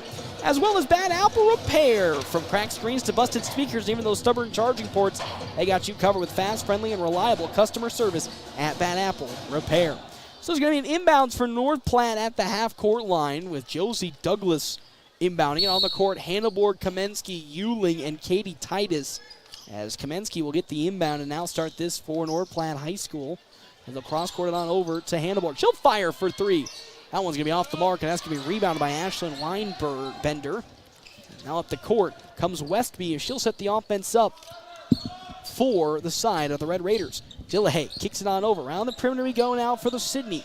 As Carly Black drives into a double team. Throws it, but somehow Weinbender's able to pick it up. And the Red Raiders will continue. Dogs moving with his own defense right now. As they go to the middle to Carly Black. Black lost the basketball. It's on the floor. Kamensky tries to get it, and they'll call it jump ball. It'll go the way of Sidney. 4 substitutions for the Red Raiders here in this half, or in this, excuse me. Yeah, they're not going with the wholesale line changes, but they're they're substituting a couple at a time. They're getting a couple now in there. Kiara Schrader checks in, a longtime Taylor Sprenger. As well as Westby checks right back in, as well as Zoe Christensen. Now Dillahay on over 4 seconds to Westby for 3. And another one is hit. Here in this third quarter, I think Sidney has now hit 3 threes. 9 points for Westby, all of them coming here in this third quarter, as that's going to be tipped out of bounds by Chloe Hannaborg. Oh my gosh, they're going to call a foul on Hannaborg. That's her 4th, and that'll probably do it for Hannaborg for a while. She is on 4 fouls now. As checking back in comes J.C. Burke. Not what the Dogs needed. Again, still going with this very small bench. Three-point shooting has changed. Dogs have not hit one here in the second half. Compared to the 3 from Sidney in this third quarter alone. They lead 30-17. And now the pass down low to Christensen. Easy pass, easy bucket. 32-17 on our wicked fast scoreboard. First 2 points for Christensen. Up to Katie Titus. Her shot is up. No good. Tipped and out of bounds, last touched by the Red Raiders. As now here comes an inbound for North Platte. And Abby Kamensky will be doing the honors for the Dogs. It's been a disastrous third quarter. The Dogs have, I think, given up 21 points. Is that half court? Yes, they have. Yeah, outscored 21-2. Ooh, that part not too excited to hear about. Is now to J.C. Burke will fire her first 3. Oh, that one's not good off the iron. Good look for Burke. I'll say that looked good. That's a good-looking shot. And I think Burke needs to take a couple of those. Today she's had a lot of wide-open three-point opportunities, just hasn't taken them. And, yeah, she might have missed that one, but I really like that I really want her to keep taking more three-point shots. Yeah, if they're going to leave you open, make them pay. As checking in now, Phoenix Brown for Katie Titus, and the other way comes Ryan Dillahay for the Red Raiders. To Westby, back to Dillahay, into the paint, crosses it over, 3 on the way from Sprenger, no good, as that's going to be rebounded and put up by Schrader, no good. And now the heave, Phoenix Brown wasn't ready for it, a bad turnover. Here comes Westby, down in the paint, Sprenger pivoting around, floats it, no good. Rebounded by Phoenix Brown, and now the other way, a 2-on-2 fast break for North Platte High School. Brown going to barrel her way down, push off, and get a 2-point bucket. That was a good jump stop. There you go. That's what the Dogs needed. A couple of times today they've given up some travels because of poor jump stops. That one's thrown half-heartedly into the open court, but still picked up by the Red Raiders with 25 on the shot clock, 40 left to go here on our wicked fast scoreboard. Down low, another bad pass that is somehow picked up by Sprenger and gets the bucket. I mean, those are a couple of scary passes by the side of the Red Raiders still somehow have resulted in points. Euling, and another travel for the Dogs. Again, at any level, post players bringing up the ball are. There's only a few in the risky, there's only a few off the top of my head that I think with confidence you can say. Nikola Jokic, and maybe that's it.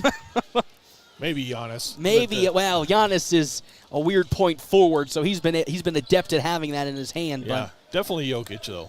And hopefully, as the season grows on, Addison Ewing can add that to her repertoire, because that would be pretty big if she could break a lot of these full-court presses with her own ability to dribble up the court. That's rebounded, though, by Schnell with 3 seconds left to go as Black from the free throw line fires no good.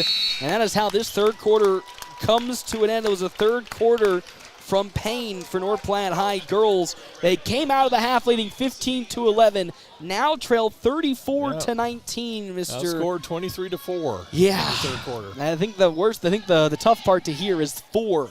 The number 4 on the side of North Platte High, because, again, while it wasn't pretty in the first half by all means, they were still getting shots to fall, but you can really see the struggle that they are having with, their inability to get it into the paint. We talk about how this team does initiate a lot of their offense from the paint area, inside out, but I didn't really think it was going to be this bad in terms of the struggles they would have if they were unable to get it into the paint. Yeah, that is their offense. Get it inside for, a turnaround jumper by Addison Euling, or they kick out to somebody on the three-point line. They just can't get the touch to her. Sidney, hats off to them. They've done a really good job of preventing that from happening. And perimeter defense by the Lady Raiders has been really strong. Dogs just having a tough time handling the ball outside the perimeter. Got to get that fixed. That's correctable. Looking to see if Chloe Hinton, nope, she's going to sit for a little bit. And she got 4 fouls, so I wouldn't expect her to be I didn't know if you're just going to come in and give it all you got right here and try and get back in the game, or save her for later. Again, our timeout's brought to you in part by Kevin McGann and the Fortifying Group. Check out Kevin McGann. The Fortifying Group is location 621 South Dewey, Sweet Beat. As well as Rooster Roll-Offs. Got a mess that's out of control. Say goodbye to clutter and hello to convenience with Rooster Roll-Offs. As well as Smoking Double D's at Butch's in Hershey, locally owned and operated, where they smoke their own meats low and slow to bring you award-winning barbecue. As Kamensky hands off to J.C. Berg, another travel almost in the in the full court. As Douglas for 3, short. Jose. Fought for, rebounded there on the side by Kiera Schrader, and then is going to be out of bounds. Last touched by Schrader, but should have been 2 travels in the favor of North Platte High, or against North Platte High, but they get away with it. How much do you really attribute to a lot of these mental mistakes from the tiredness of yesterday's game against Lexington? Certainly that has an effect. They're just pressing now. They're behind, and they're doing some things they wouldn't do if it was a tight game. Berg now with the basketball around the perimeter. Picks her dribble up. Pivots around. Needs really some help. She's running out of time. Throws it into the air. Somehow they get it to Josie Douglas. She goes into the paint, and it's going to be blocked from behind, but they'll say there is a foul going to be called against, I believe, Jordan Schnell. I think that's where they're going to get. Nope, they're actually going to give that to, I think that's Lily Weiser, as that's her first. And now Josie Douglas goes to the free throw line for her first time today, 34-19 on our wicked fast scoreboard. 7:28 left to go. And, Mr. Smeltzer, after an 0-2 start to the free throws, I think the Dogs have been almost perfect since then. Because Kamensky hit 2. Yeah, they've hit 3 in a row. All right. As checking out goes Kiera Schrader for Sidney. As here comes Josie Douglas, and the Dogs trailing by 14. Entering this fourth quarter, and the Dogs now on a 4-in-a-row streak of free throws, 34-21 in this fourth quarter, as there's going to say a timeout called by the Red Raiders. So Chloe Hanneborg has checked in for North Platte, so you're right on the give it your all right now after that free throw. Yeah, do or die now. Now's your chance to get back in the game. If she fouls out, she fouls out. She fouls out. And that's kind of the double-edged sword that you, I would say, expect from Chloe Hanneborg. You love the aggression, but with that aggression is going to come some unnecessary risks and some unnecessary fouls. Yeah. And this time today, the unnecessary fouls have over-indexed into the not what you want to see, specifically against a team like the Red Raiders, where you actually really do need that speed and athleticism that she provides. Yeah, she matches up well with the speed of the Lady Raiders. And like we've always talked about, she thrives in chaos, but a little too chaotic today. One of the downfalls is she is going to get in foul trouble at times. And as she'll, of course, grow into this, varsity role and get more up into the senior level, it will start to get grown out of her. But as a freshman, you'll take those lumps right now, as that's going to be a foul that's going to be called against, it looks like, Riley Meissig. Actually, correction, that's going to be Carly Black. First foul of this, second team foul for this quarter. She made the pass, and then I went looking down court, and I didn't see what happened after. I think she barreled into whoever was coming up to press or to trap Carly Black. First foul of this fourth quarter is a deep three for Josie Douglas. No good. Rims in and out. Tipped, fought for Ewing, saves it. Nope, it's going to go out of bounds. Last touch by Addison Ewing. 34-21 on our wicked fast scoreboard here in the fourth quarter. 7:13 left to go. Okay, Dogs stay with the full court press. The ball's going to get in now to Ryan Dillahay. To the far side, Schnell. Now picked up here by Carly Black. Black crosses and passes it to Dillahay. Dillahay now passes it to Schnell in the left wing. She drives into the paint. Now back over to Weiser. Now back. Black gets it to Dillahay. Near side, Schnell into the paint to Westby. Some great passing. Ooh, a no shot by Carly Black. And with 10 seconds, here come the Red Raiders to Schnell on the right wing with 7 seconds. Back on over. They get to the paint to Westby from the free throw line. Oh, no good. Rebounded by Josie Douglas. And up the court she comes, is now checking in Reagan Nesbitt. For the Red Raiders, that pass from Josie Douglas out of the hands of J.C. Burke. A turnover for North Platte. A little too much mustard on that pass. Got her turned around. She was running down the court and then kind of a little bit behind her, and she turned and just couldn't hang on. So now the Dogs in a full court press, light full court press. That's pass to Schnell. Schnell up the court with it. Now finds Nesbitt. To Dillahay. Now to Black. Black into the paint. Easy pass to Westby, and she makes it. Yep. And that's how you break down a pretty light press to perfection, as that's now 11 points for Kayla Westby. As Kiara Schrader now looks to check in for Sidney. 36-21 on our wicked fast scoreboard. Now Kamensky here on the near side. Dribbles into the paint. Throws one up. Oh, no good. Rebounded there by Nesbitt, her third. And now here comes a pass that's stolen away by J.C. Burke. She got her hands in the passing lane, and now we'll take it up with 5:50 left to go on our wicked fast scoreboard. Dogs trailing 36-21. Douglas dribbling around the perimeter to Burke. Burke now on the right wing. Looks to dribble and find an opening. Now picks up her dribble to Ewing. Ewing, top of the three-point line. Now to Burke. Burke pivots, still looks, pivots, finds Kamensky. She drives into the paint. Kamensky shot is up, no good. Where's the foul? Is Coach Hammond not happy yet again? He ran almost to the official. As now here comes Sidney. Oh, I have never. I see a technical. Oh, a warning. Whew. To be quite fair, though, I have never seen Coach Hammond this upset before. Coach Hammond is a very passionate man, but he is also very controlled in his aggression towards officials. But it's getting out of control, and he voiced his opinion. Luckily, didn't get a technical, got a warning instead, which I don't think I've ever seen that either. I've never seen a warning in my life from a coach, or to driven to a coach. Is great block by Addison Ewing, and now up the court comes the Bulldogs. Here is Kamensky. Now at the half, across the half-court line on the near side to Burke. Burke drives on into the paint area, kicks it out to Hanneborg. She'll fire for three. Hanneborg airballs it out of bounds. Last touch, though, by Ryan Dillahay. And North Platte will set up again. 4:54 left to go. 36-21. 35 seconds on the shot clock. 4:54 left to go on our wicked fast scoreboard. Kamensky now finds Douglas, very far right wing.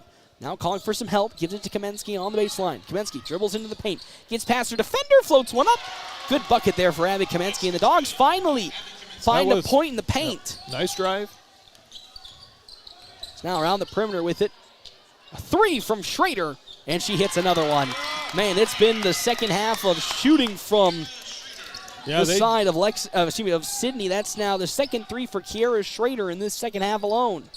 Just traded places. What do you say? That's her fourth or fifth, and Dogs, have they hit one yet? I don't think they've hit one this entire second half, compared to, I think that puts it now at 4 for Sidney in this second half alone. No foul again as Douglas with a nice hook gets her next bucket. Yeah, Coach Hammond couldn't say anything on that one. Right, Yeah. get a technical. He's going to get his money worth at some point as Westby fires for three on the right wing. Short, no good. Takes a bad bounce and is rebounded by Linebender, and then Douglas unfortunately gets tied up for the foul. As here comes Phoenix Brown looking to check in now for North Platte. As Westby will be the inbound underneath the basket. Burke checks out with 3:53 left to go. Dogs trailing 39-25 on our wicked fast scoreboard. Now the inbound. Throw to the middle to Dilhay. Is her little shot no good? Rebounded by Chloe Hanneborg. Outlet pass all the way up to Douglas. Douglas got to really run for it. She tries to save it, and it's out of bounds. And that's last touched by Josie Douglas and a dog turnover. I don't know how she wrapped it around that far. I don't know how she did either. She's got some crazy types of a behind-the-back save, but somehow it went about 180 degrees. Yeah, it went back in a full circle almost. Yeah. As now the inbounds from Schrader, almost stolen. And, Hanneborg got her hands on it, almost got the official steal, but it's now still a Red Raider ball with 3:43 left to go here in this fourth quarter, 39-25. As, full court heat when it gets Dilhay. Now to Westby. She crosses over. Gets another bounce pass to Nesbitt, but stolen by Chloe Hanneborg. And she throws it out of bounds. She was trying to get it to Josie Douglas, but the official was in the way, and so Douglas had to basically barrel through the official to get the ball, but that's a dog turnover.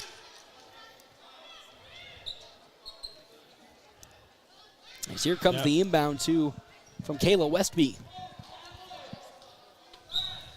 2-3 zone for the Dogs. In the middle now to Black.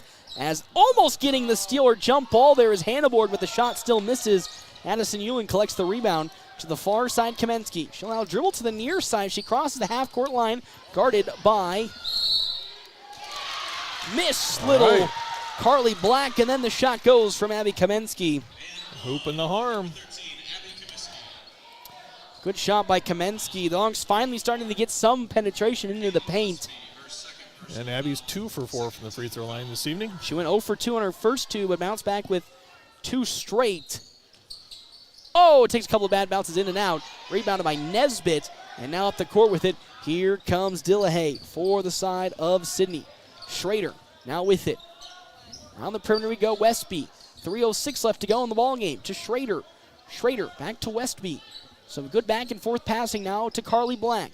Black into the paint to Dilhay. Dilhay now floats one up to Nesbitt. She somehow gets it, misses. Her second shot no good. Rebounded, though, by Phoenix Brown. So Nesbitt got the rebound, but Phoenix Brown going to chuck it up to Kamensky, and the Dogs will restart the offense. 2:45 left to go here in the ball game, trailing 39-27. It is a 12-point lead for Sidney. The Dogs have been slowly chipping away in this fourth quarter, but going to need a couple more quick big shots as Zoe Christensen looks to check in for Sidney as Phoenix Brown gets the missed ball. And, bad couple of bounces, and it's going to be picked and fought for by Chloe Hanneborg for a three.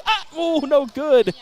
As Hanneborg a little slow to get up. Now she's up, and that's going to be rebounded there by Dilhay, and the other way comes Sidney. Now to Schrader in the corner. Carly Black. Black to Schrader. 2:09 left to go now.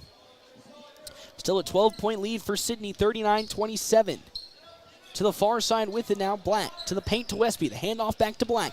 Stolen away, though, by Josie Douglas. And here come the Dogs on a 2-on-2 fast break. Douglas finally gets a foul drawn, and she'll go to the free throw line.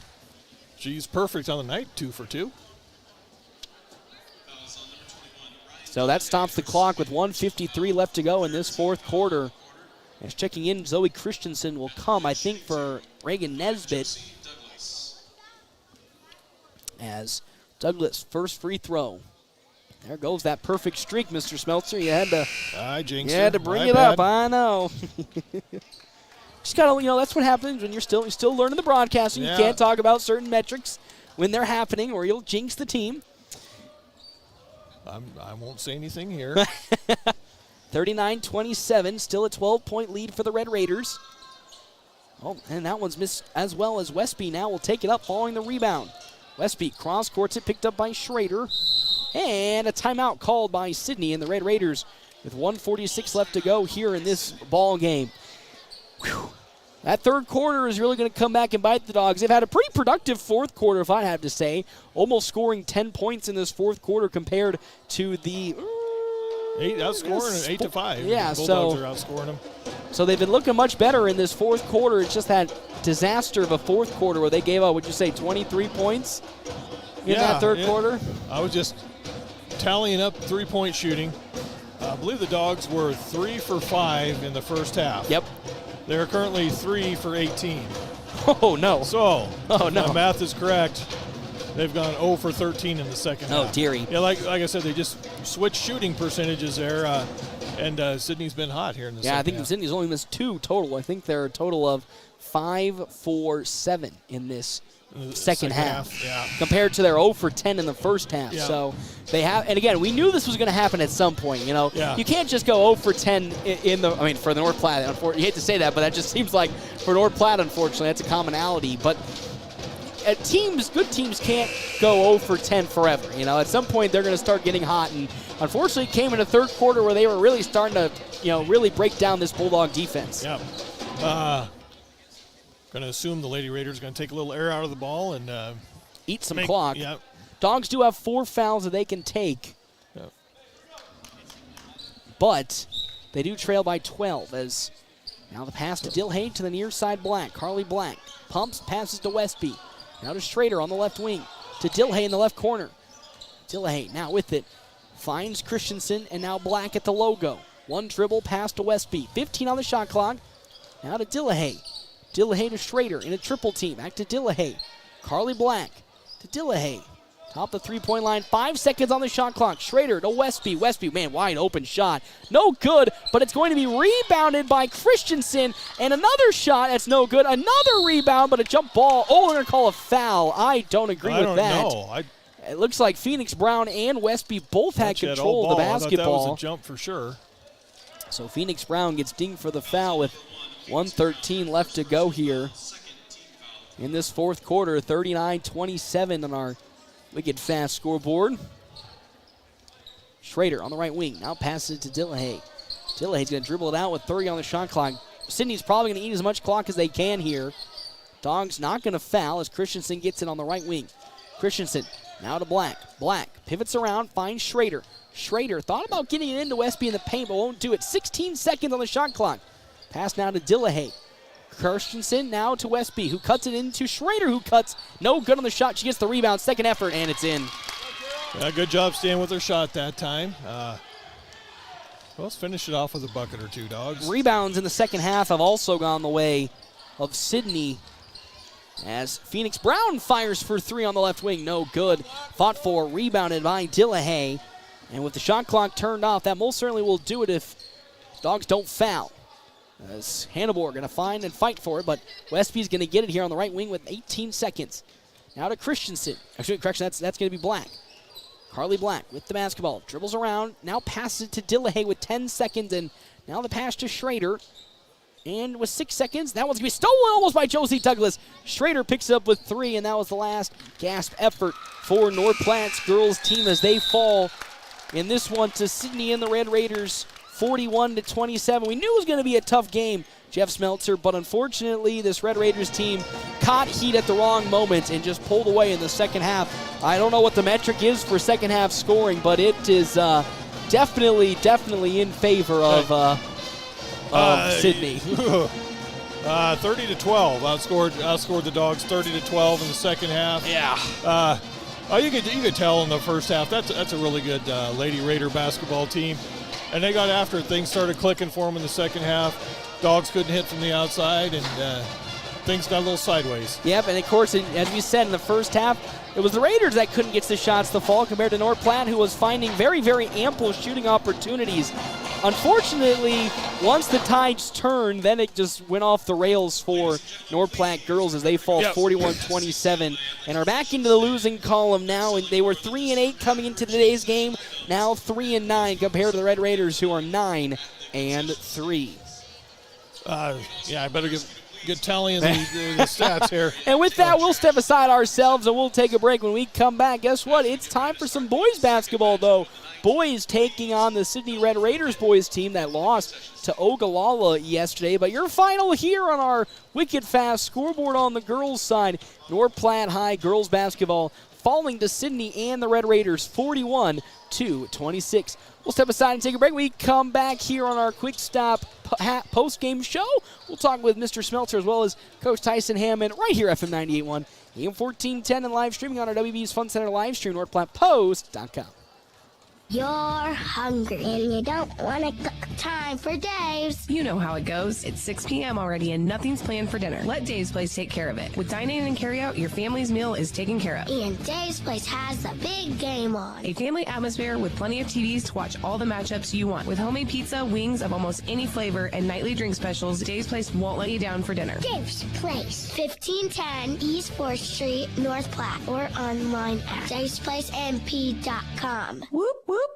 The Dogs play here on FM 98.1 and 1410 AM KWOQ AM North Platte. Enjoy great food from Merrick's Ranch House. There's 10% off online ordering, and Merrick's offers a 10% veteran and military discount. Dine in, order online at merricksnp.com, use DoorDash, or call 532-8200 for carryout.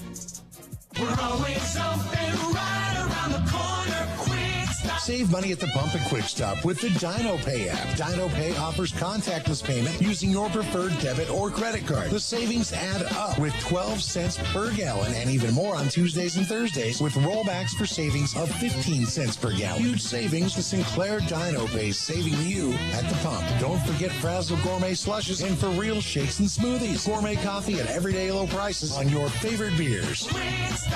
Attention barbecue lovers. Smokin' Double D's at Butch's in Hershey is locally owned and operated. They smoke all their own meats low and slow to bring you award-winning barbecue. Join them Tuesday through Thursday from 11 a.m. to 10 p.m., Friday and Saturdays till 11 p.m., and Sundays from 8 a.m. to 10 p.m., with breakfast served on Sundays from 8 to 11. And don't miss their chicken fried steak every Friday night and prime rib on Saturdays. Smokin' Double D's, making greatness happen overnight in Hershey. Are you in the market for a new or pre-owned car, truck, or SUV? Look no further than Bill Summers Ford, Honda, Nissan, Lincoln for your next vehicle. Look online 24/7 at BillSummers.com. Bill Summers is Western Nebraska's leasing headquarters, and they have aggressive financing to get you into the vehicle you've been dreaming of. Check out all the inventory at BillSummers.com anytime. Bill Summers Ford, Honda, Nissan, Lincoln, where families are our business. Highway 83 and Walker Road in North Platte, and online 24/7 at BillSummers.com. The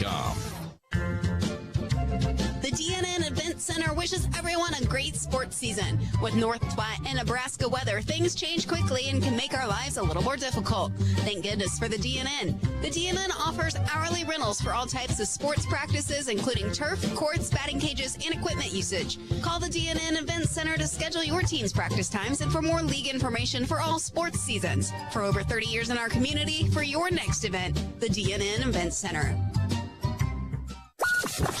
It's the Quick Stop post-game wrap-up. Quick Stop never closes, with 24 locations open 24 hours a day. Welcome back here, Quick Stop post-game show. 27 locations open 24 hours a day. Quick Stop always open right around the corner.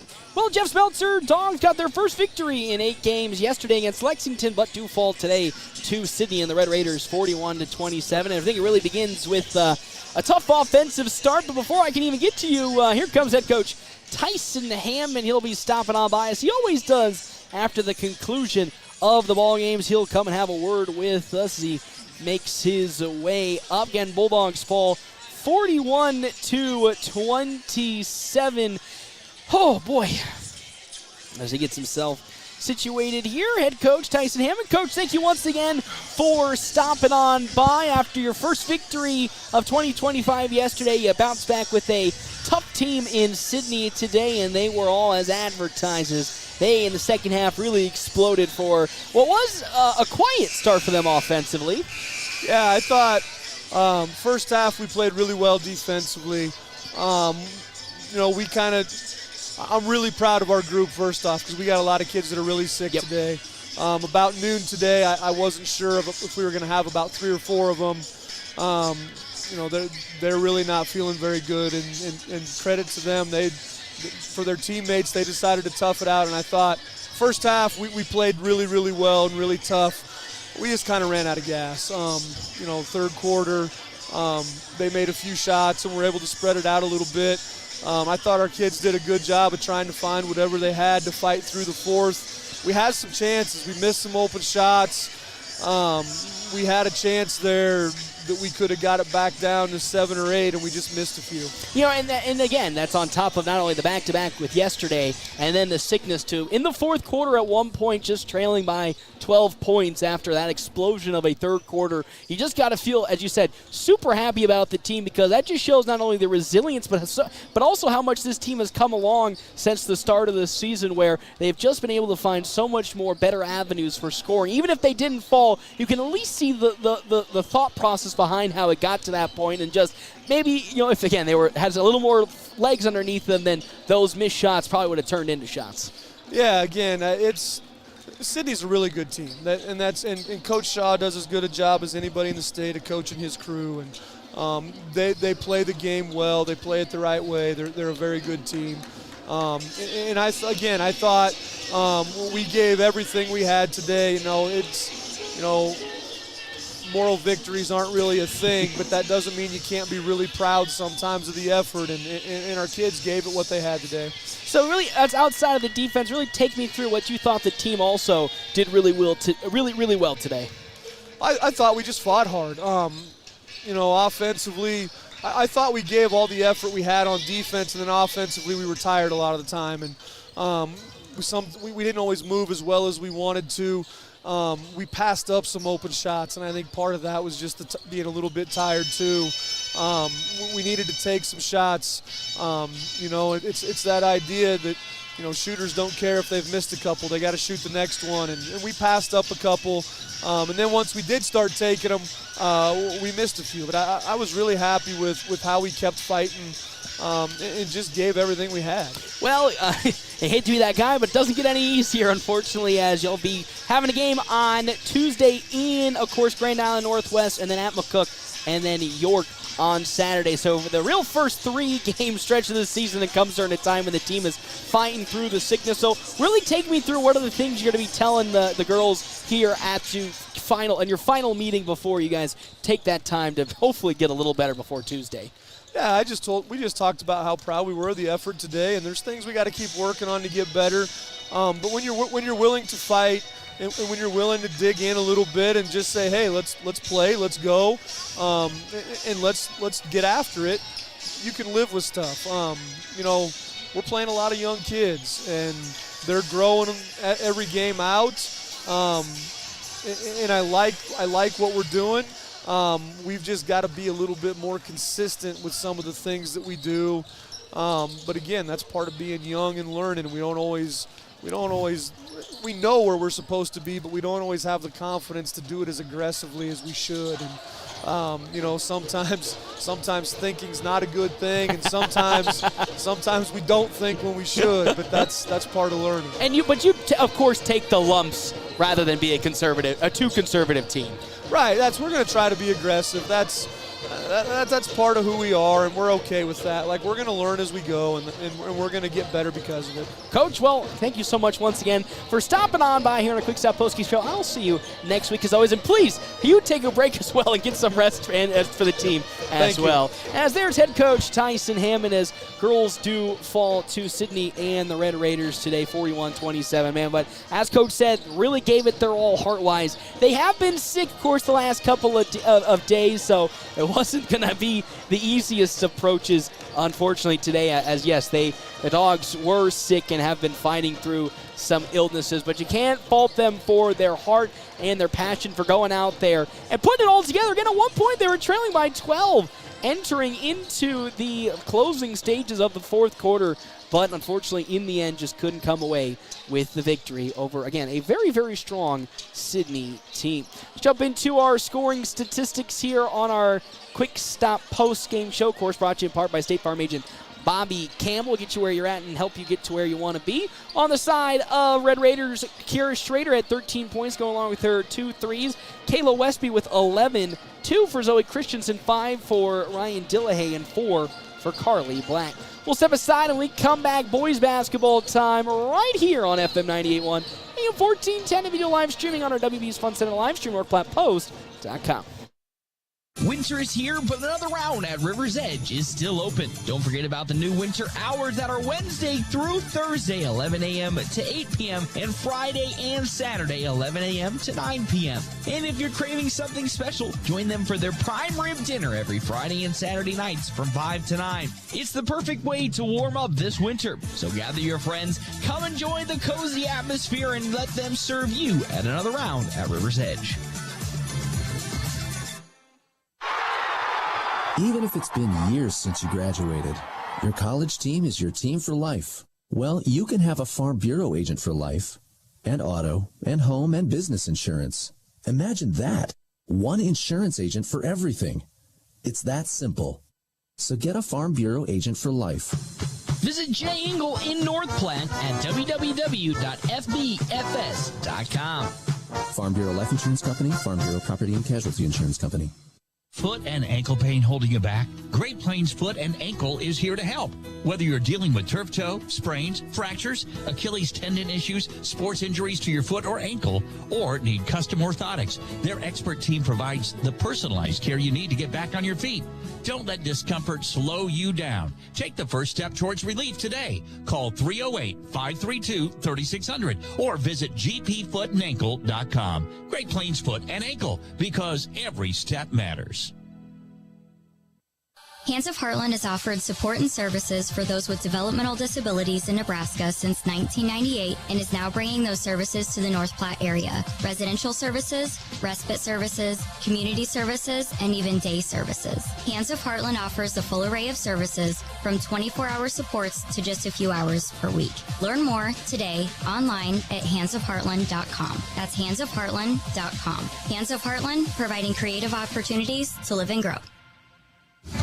Great Plains Health Orthopedics in North Platte is ready to serve you with board-certified orthopedic surgeons and a team of medical professionals who specialize in hip, knee, and shoulder joint replacements and revisions, minor to complex hand injuries, sports medicine for both the serious athlete and the weekend warrior, new and innovative operative and non-operative procedures, and work-related injuries. Same-week appointments are available. Call Great Plains Health Orthopedics today. Your health is our mission. Great Plains Health.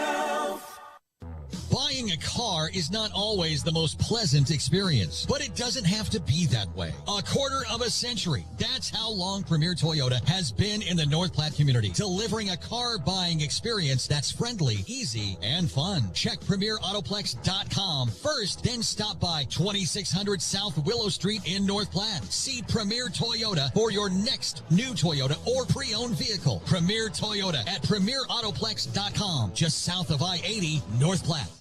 The following is an Eagle Media Sports presentation.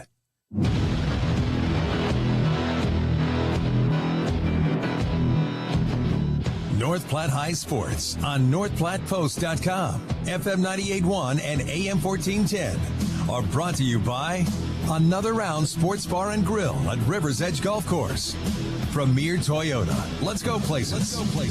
Crawl Clinic Physical Therapy and Athletic Enhancement. Smokin' Double D's at Butch's in Hershey. Zeller Motors. Bad Apple Repair. Fix your iPhone or iPad. Rooster Roll-Offs. The Gathering Spot. And the Justin Thompson Agency. American Family Insurance. Today's game also brought to you in part by the D&N Event Center. Mid-Plains Community College. Runza. Great Plains Foot and Ankle. Farm Bureau Financial. Great Plains Health Home Care Equipment. Larry's Glass. Dave's Place. Puro Clean. Bill Summers Ford Honda Lincoln Nissan. Great Plains Health. Great Plains Health Sports and Therapy. And Shelter Insurance. Pete Falls and Brent Rogo. Watch today's game live at NorthPlattePost.com. Brought to you by WB's Fun Center and Brigham's. Here's the voice of the Dogs, Paxton Gordon. Welcome back to the Doghouse, FM 98.1, AM 1410, and video live streaming on our WB's Fun Center live stream, NorthPlattePost.com. Well, Jeff Meltzer's back, so let's jump quickly into the girls' side of scoring from just a couple of seconds ago as you had to go grab some water before you left. So quickly give me the scores for North Platte girls again, battling through some illness in a back-to-back, falling 41-27. Yeah, leading the way with 14 points was Abby Kaminsky, and she was 2 for 5 from the three-point line. Still pretty respectable. Yep. Addison Euling, 5 points, 5 rebounds. Good outing for her. And then 4 points each for Josie Douglas and freshman Phoenix Brown. Good to see, again, still good scoring from all around the block for North Platte High School. But now the more important thing is they just got to get healthy, because for the first time this season, they'll have 3 games in 1 week, which is the toughest part. And, of course, it comes during a time when the entire team is basically sick. Yeah, we got Tuesday, Friday, Saturday next week. Then the following week is the tournament in Scottsbluff. That's 3 days, Thursday, Friday, Saturday. I think it's Friday, Saturday, Sunday, if I remember correctly. Yeah, so you got 6 games in a 2-week span. So for a team that is also sick. So the boys are battling through it as well. But they looked good last night. So they did. So let's transition on over to the boys. They got their first victory of the 2024-2025 season against Lexington, and I gotta say, Mr. Smeltzer, probably their best game all season. And of course it's tough when there's been a lot of tough games out there, but it was actually a really, I wouldn't say perfect 4 quarters, but it was a very, very clean 4 quarters to play. Oh yeah, especially the first half. Very, very few turnovers. Kind of turnover bug bit them there in the third quarter a little bit. Well, maybe it was the early fourth quarter. But a little bit in the third when Lexington went on that run, and then of course to start the fourth. But most part it was a very clean ball game. The energy though, that's what I want to hit. Yeah, energy. They got after it, broke out the press for the first time this year. I don't know if they had the results they wanted, but it was nice to see it. And they went the whole game without a zone. They went man-to-man the entire game. Yeah, they did. And really it was a thorn in the side for Lexington. They had Shea Rain down there. Ray was just absolutely unstoppable when Easton Jones went out of court. When Jones and Kincaid went out, the interior defense kind of fell apart, and that just vocalizes how much those two mean for this team, specifically down low in the paint where, they do have a lot of different lineup depth, but they do unfortunately have a tough spot, with Carter Dishman, who I just really want to see play more, but there's just not a lot of teams that he fits really well against, because most teams are now running with athletic big men. Right. There might be a chance against Scottsbluff against Hinman, I believe is his name. Yeah. He's another offensive lineman, so they can have a big boy battle. A battle that was also taken away from us this year thanks to the NSAA football scheduling. A staple been North Platte, Scottsbluff, and that was stolen away from us this year, so we didn't get to see that battle.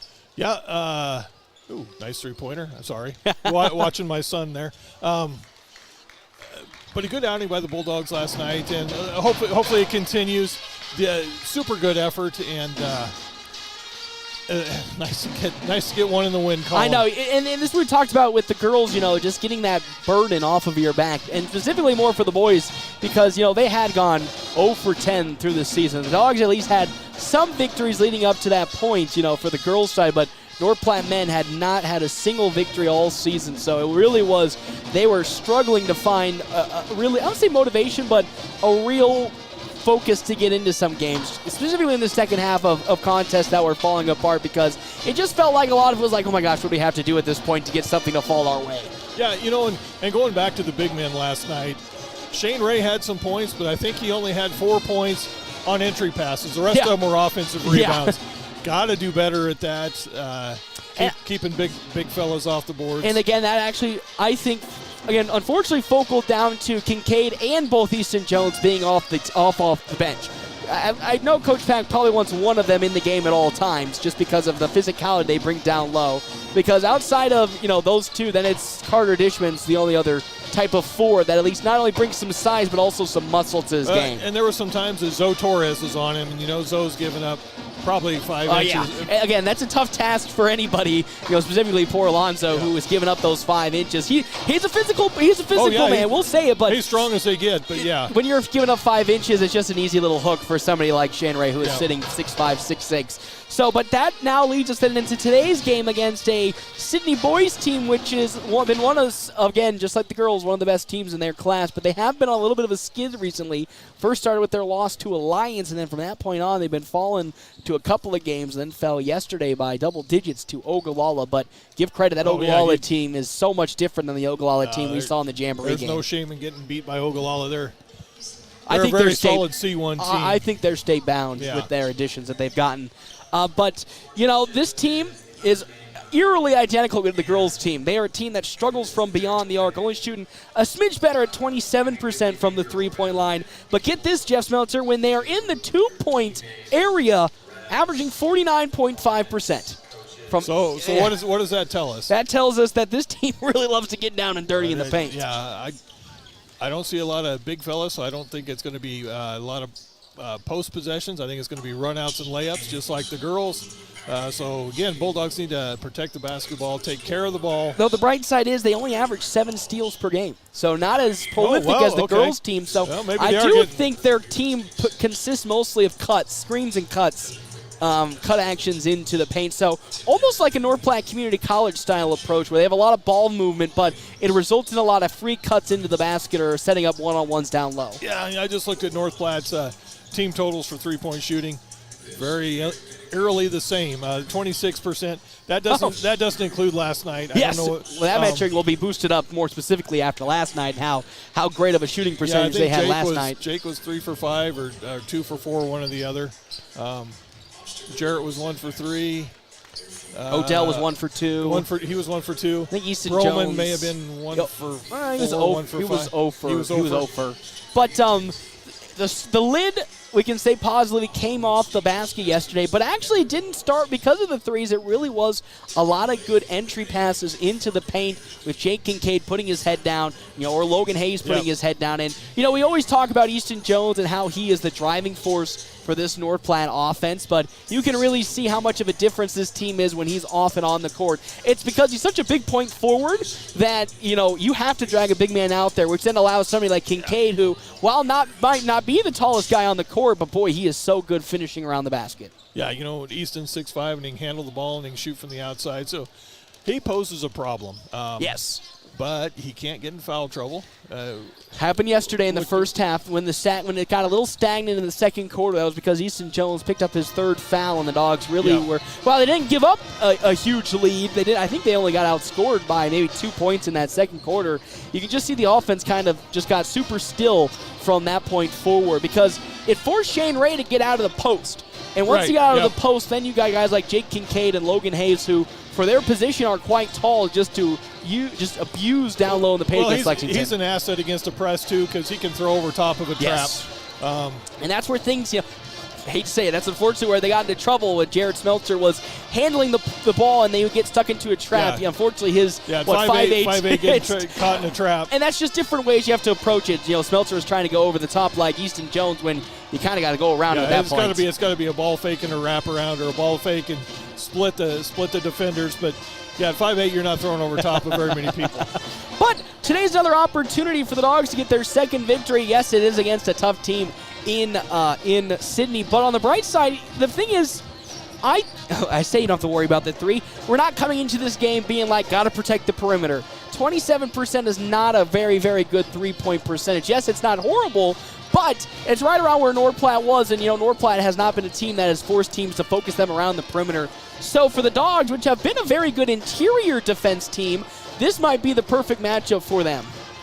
Yeah, we've had some of those teams, that I swear into the game shooting 45-50% from the three-point line. Scottsbluff was the greatest, or McCook and Scottsbluff of last year are the greatest examples, shooting sub 20% and had their best three-point shooting season or game right there against the Dogs. And this year, Kearney.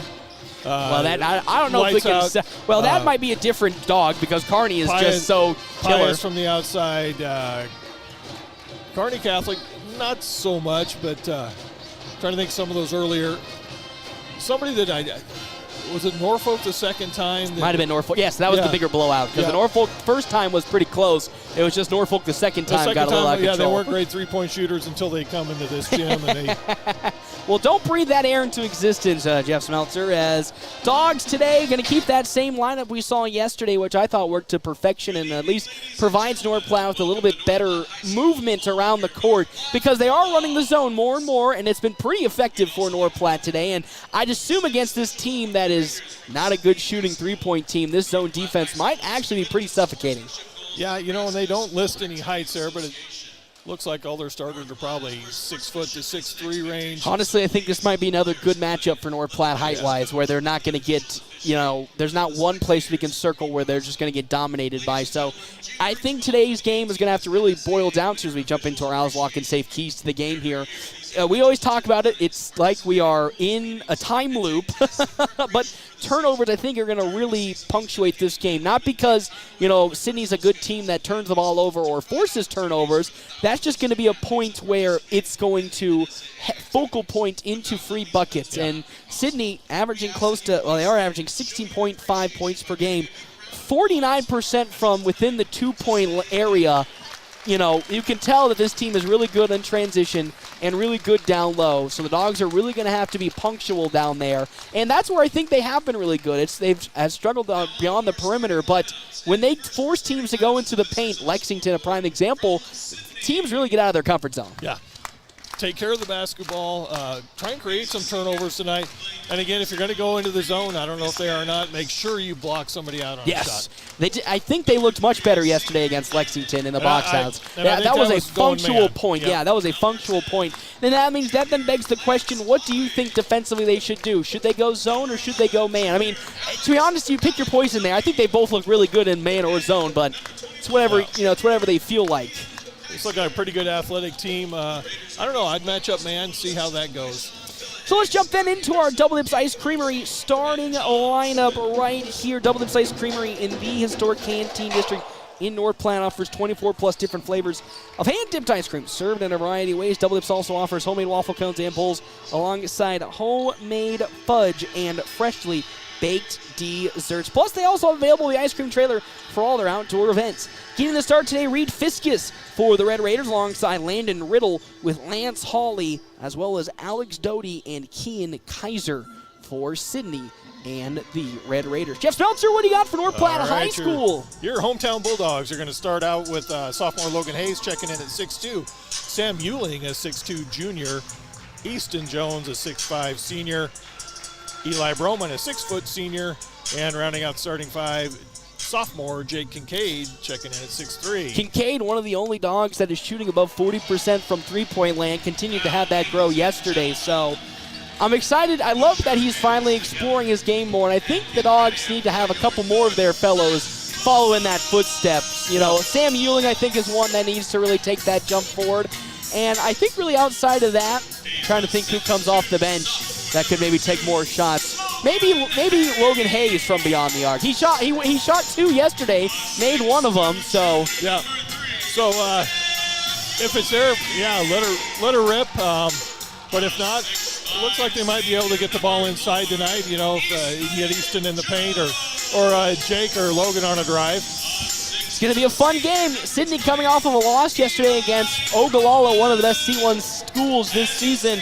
And then the Dogs taking their first victory of 2024-2025 as they took down Lexington, getting their first victory, now 1-10 on the season. Well, Mr. Smeltzer, are you ready to take it away? It's time for some basketball action here on our WB's Fun Center live stream, NorthPlattePost.com, as well as on FM 98.1 and AM 1410. It's going to be a fun game. These two teams look to battle it out. It's going to be kind of a similar battle between who's going where in terms of the physicality and the offense in the paint. Can the Dogs come up on top as they will lose the tip, and the other way now comes Sidney and the Red Raiders with Alex Doty.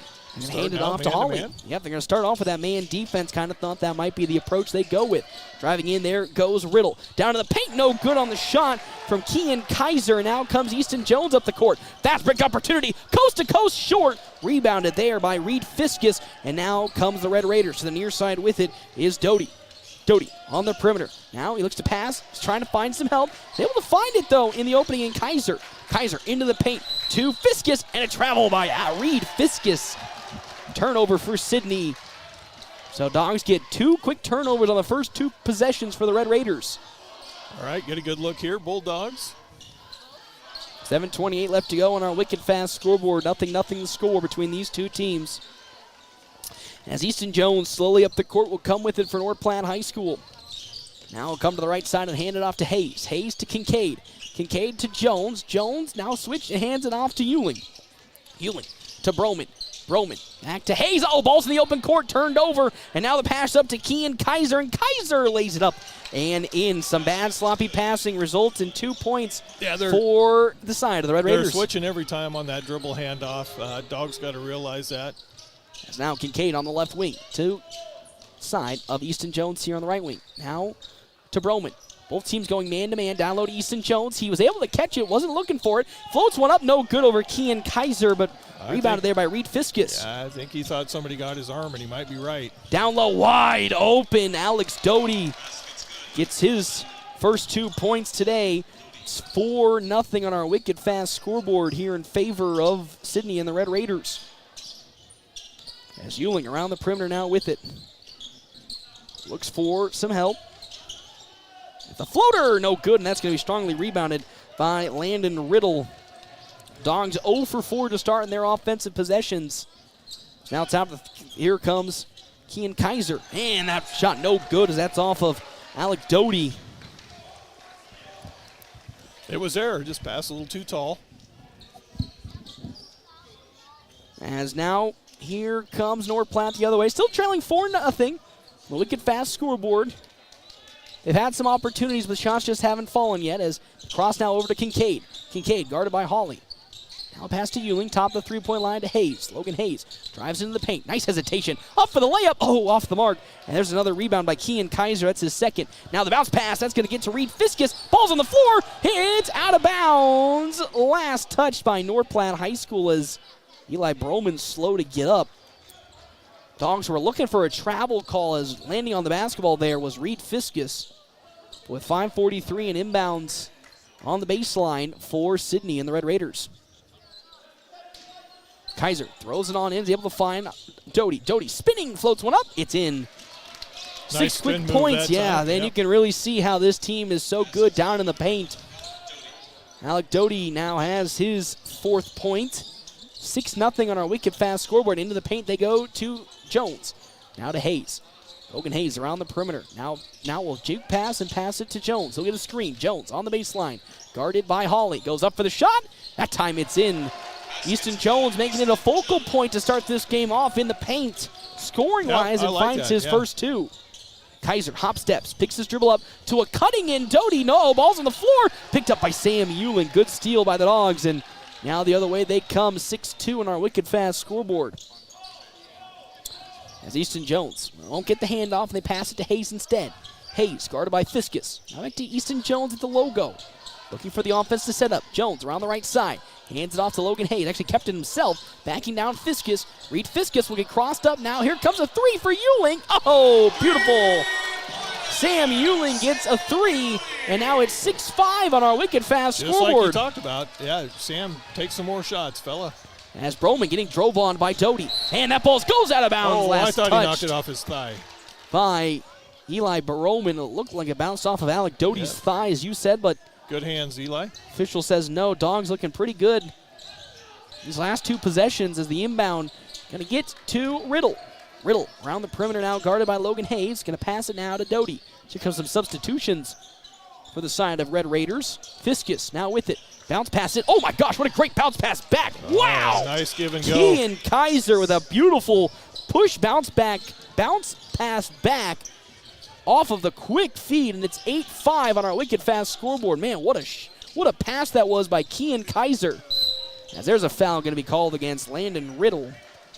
Yeah, I bet they practiced that a lot. Came second nature to him. That was really quick give and go. I think that was the pride that got me. It was a quick give and go bounce pass. As checking in now comes Cash Kenobi, as well as Reese Dorsey.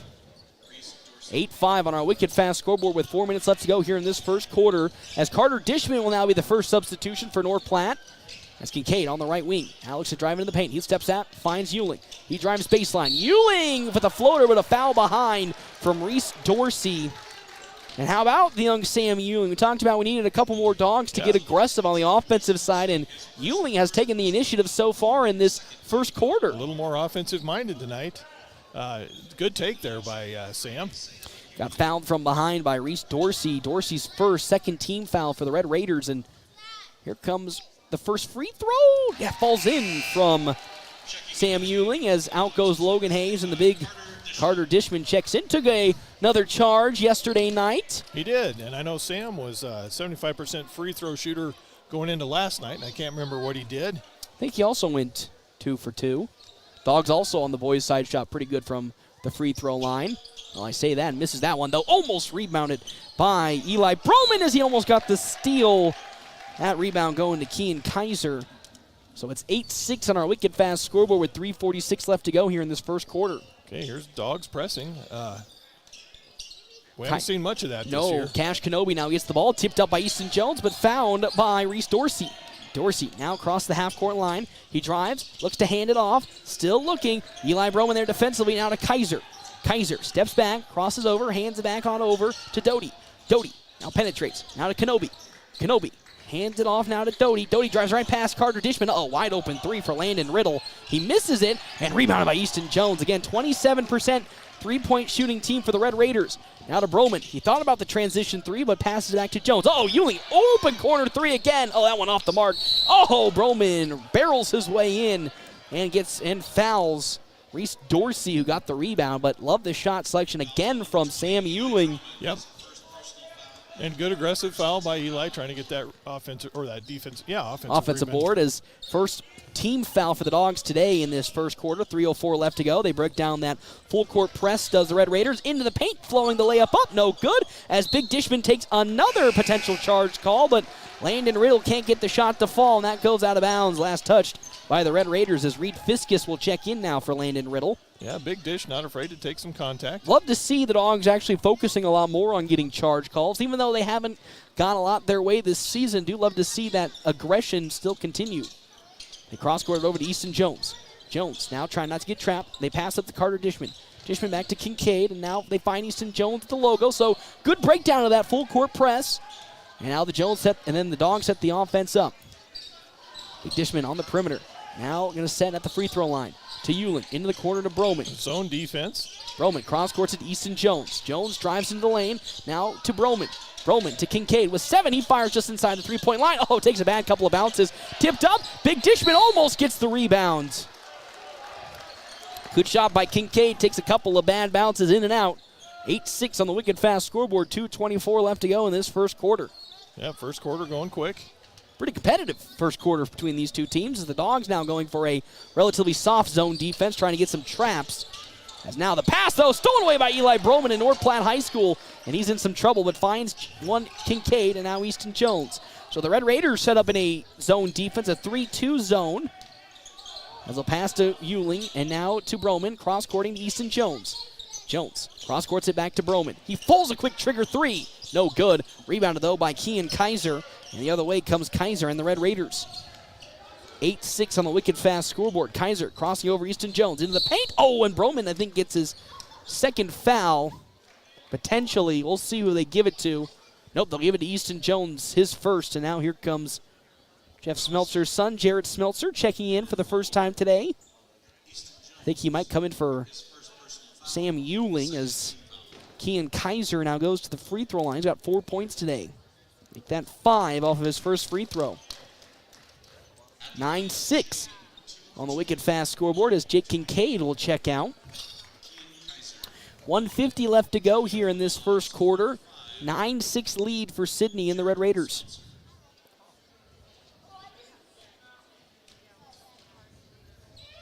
Next free throw is good from Kaiser. He's 2 for 2. He's now got a team-high 6 points as Smeltzer gets the inbounds and try to break this full court press down. Picks his dribble up to Euling, and then there's a kick ball against Alec Doty. So the Dogs will once again have an inbounds on the baseline with a fresh 35. As now we're going to have a conversation between... I think they're talking about the shot clock. Yeah. But, as they'll continue their discussion, it's a fresh 35 right now. 10-6 the lead on our wicked fast scoreboard in favor of Sidney. As they're going to probably adjust it to 31. They're going to take it back to 31. So the Dogs will have lost 4 seconds on the shot clock. Heavy press by Sidney as here comes Jared Smeltzer quickly up court. Tries to stop and now will pass it back to Ewing and to Jones. Smeltzer in the corner, lost the basketball. That's a turnover for North Platte. On that. Yep. Tried to see if they can find a quick swing pass. Yeah. Skips out of his hands, and that's a North Platte turnover. Got to look it in your hands. He was looking to shoot and just didn't hold on to the ball. Dorsey to the near side with it, guarded by Ewing. Still in that man defense for the Dogs. As now here comes Carter Dishman guarding Dorsey. The pass to Doty. Doty now looking and pivoting around. He's going to find it in Kenobi. Kenobi on the perimeter. Cuts it back to Kaiser, but ball's in the open court. Picked up on the side by Dorsey. Dorsey drives, kicks to Reed Fiskus. Fiskus on the perimeter now to Kenobi. Quick pass to the near side. Kaiser, he drives in on Ewing. He picks his dribble up. Great defense by the Dogs. A floater, no good with 1 second. Fiskus, though, somehow puts it back as time was expiring. Reed Fiskus gets his first 2 points. Great bounce pass from Easton Jones as a kick to the corner to Sam Ewing. And now to Easton Jones again. It's 12-6 on our wicked fast scoreboard. Logan Hayes as well as Jake Kincaid to check in, as well as Lance Hawley. Cross court over to Broman. Broman crosses it back to Jones. He'll set up for 3. Easton Jones off the mark.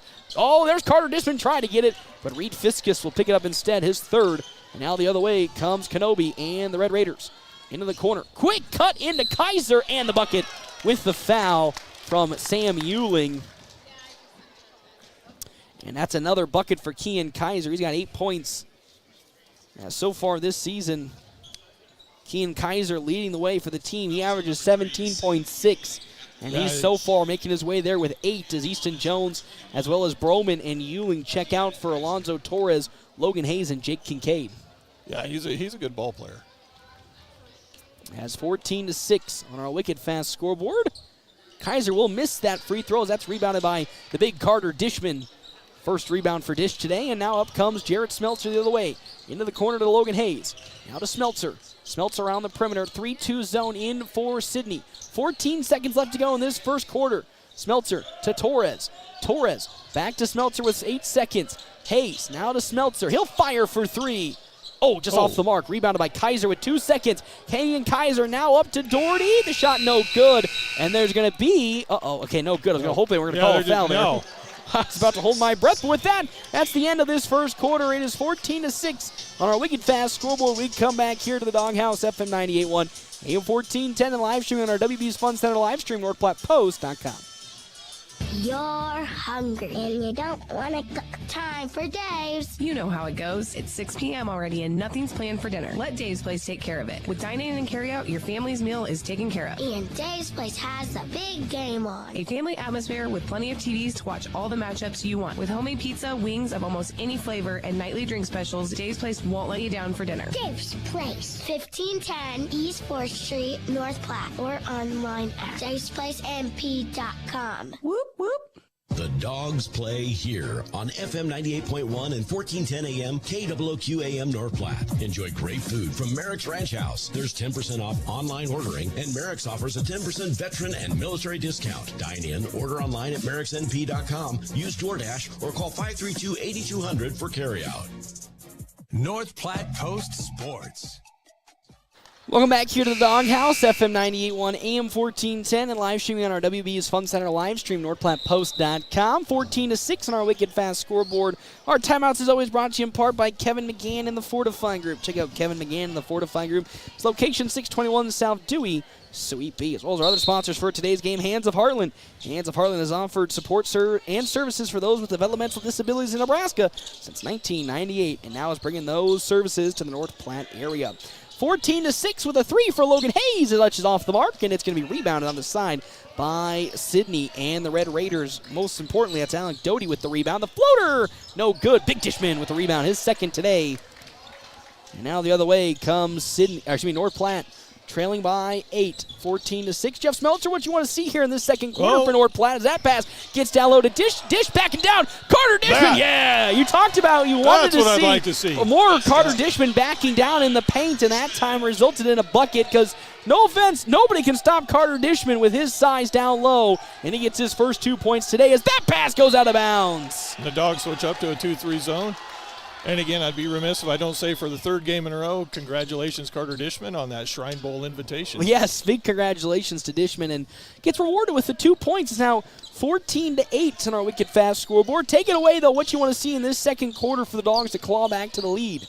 Kind of like the girls, if they're going to go in this zone, let's try and get some inside-out touches. As around the perimeter, Smeltzer now with it. Looking for some help. Almost was going to pass it to Alonzo Torres, but finds Logan Hayes on his left. Hayes around the perimeter. Now to Torres. Alonzo Torres now passes to Kincaid on the right corner. You got a swing or skip pass against the zone. And there's a bad pass by Jake Kincaid, and they'll swing it all the way up here to Lance Hawley. Hawley spinning on Torres, and that's going to be a bucket. And again, we talked about how when Easton Jones is out of the lineup, the offense gets a little stagnant as Hayes looking to go into the paint, blocked by Reed Fiskus. And now a 2-on-3 fast break here for the side of the Red Raiders. Couldn't hold on to it, Alex Doty, but his shot on the baseline is good. As Doty now collects his 6th point. It's 18-8, a quick 4-point swing, and a timeout called by head coach Jimmy Pack. And whew, tough swing for the Dogs out of that quarter end. And now trail 18-8. Yep. Just not shooting the ball very well. I'd say about 3 for 15, just glancing there. And unfortunately, the Red Raiders showing their good status from inside the 2 range. Again, 49.5 on the season. They've so far only missed 3 shots from inside the paint area. So, I mean, Dogs need to do a little bit better in terms of how they're going to get things rocking and rolling offensively. So, again, you talked about maybe getting some more passes to the interior. So Easton Jones has checked back in for North Platte High School. Again, timeouts brought to you in part by Kevin McGann and the Fortify Group. Check out his location, 621 South Dewey, Suite B, as well as Eli Broman. So the court right now for the Dogs, Broman, Jones, Torres, Logan Hayes, and then Kincaid. Jones picks his dribble up, passes it to Broman on the right wing. Broman to Logan Hayes as Sam Ewing looks to check in for North Platte High. Hayes now going to pass it to Broman. 17 on the shot clock. Easton Jones, left corner. Now looking. Cross-court it to Logan Hayes. Hayes now stuck, will dribble around the perimeter. Now crash on over to Eli Broman with 9 seconds. Broman needs to get something. They find it to Torres with 5 seconds. Torres back to Broman. Broman to Jones, in the corner to Hayes for 3. Great passing, leading to a 3. Yes, the clock was winding down, but there's the first 3 for Logan Hayes. It's 18-11. Pass. Kaiser swings it on over to the near side to Riddle, who has checked in. Kaiser now looking for some help, passes it to Doty. That extra pass, Jeff Smeltzer led to a free bucket. Oh, down low is Alonzo Torres fouling Kean Kaiser. First foul for Torres, first team foul of this second quarter. As there goes Zoe checking out as Sam Ewing will check in. 18-11 on our Wicked Fast scoreboard in favor of Sidney and the Red Raiders. 3 on the way from Lance Hawley. Rims in and out. And then a foul is going to be called down low in the paint against Eli Broman. That's Broman's second. Which is still okay, but that's a quick second team foul. And that rebound was looking to go the way of the Dogs. Throwing it all the way out now to Riddle. Here's a 3 on the way for Doty. He misses it, and there's a strong rebound for Logan Hayes as he'll take it up the court now, trying to avoid the trap. Now bounce pass it to Sam Ewing. Ewing down low in the paint to Kincaid. Nice hesitation from Jake Kincaid. Forced his defender, Kean Kaiser, to jump, and then because of that, he gets an easy layup, his first points today.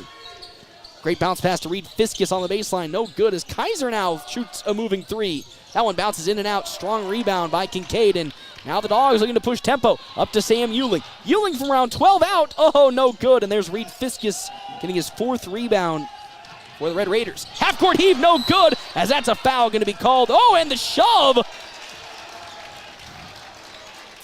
Lance Hawley getting a little feisty with Easton Jones, shoving him on the floor. First personal foul for Hawley, first team foul. That was kind of on the edge maybe of a Oh, a warning. There's a replay. I had my head down right in the stat. I didn't see the end of that play.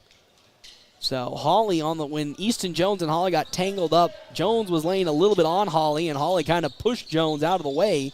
As from the free throw line, to pass now to Hayes. To Jones. He pumps, and now we'll look to set the offense up again. Down low, he tried to gun it into Kincaid, but stolen by Kean Kaiser. Kaiser with good awareness, stealing the ball away. 18-13 on a wicked fast scoreboard with 4:26 left to go in the first half. Riddle on the perimeter. Now backing out, guarded by Logan Hayes. Dogs in that zone defense. Reed Fiskus now with it. Thought about a cross-court pass, but finds Landon Riddle. Back to Fiskus. Fiskus back to Riddle. Oh, that is going to go into the half court. That is a half court violation. Over and back. Dogs really weren't applying too much pressure, so that was just a sloppy pass by the side of Sidney and the Red Raiders that results in a turnover. Yeah, good defense that time. Very close to saving that ball, but I think his foot was over the line when he jumped to save it. So now in the corner, Jake Kincaid, left corner, looks to drive on Kaiser. Hop steps. Oh, that's tipped in the air, but saved by Logan Hayes. Now to Easton Jones on the left wing. Back to Hayes. Hayes pumps. Back to Jones. Swinging into the corner. Here comes Eli Broman's three. Short. Strong rebound by Euling. The putback no good. Reed Fiskus gets his fifth rebound. I mean, that was so close by Sam Euling on his second attempt, but still 18-13. Kaiser guarded by Broman. Now drives in on Broman. Spinning. Picks his dribble up to Riddle. Now some great passing as Doty into the paint. Floats one way up, and it's in. As that one's a good shot from Alec Doty. He's got 8 points as Ewing in transition stops. Oh, that might be a travel as he slid, unfortunately. Yeah. Feet just slid out from underneath him. As checking in now comes Cale Kaiser, brother to Kean Kaiser. So the Kaisers switch places, as well as Kyle Jaggers. Yeah. So some substitutions for Sidney. They lead 20-13 on a wicked fast scoreboard as here comes Caleb Odell for the first time today for North Platte. He'll check out Jake Kincaid. So there's that instant three-point shooting for the Dogs. We know Odell just has an immediate trigger whenever he's open. Those baseline threes are open. Made one yesterday. Was 1 for 2 from beyond the arc. Now the kick to Cale Kaiser.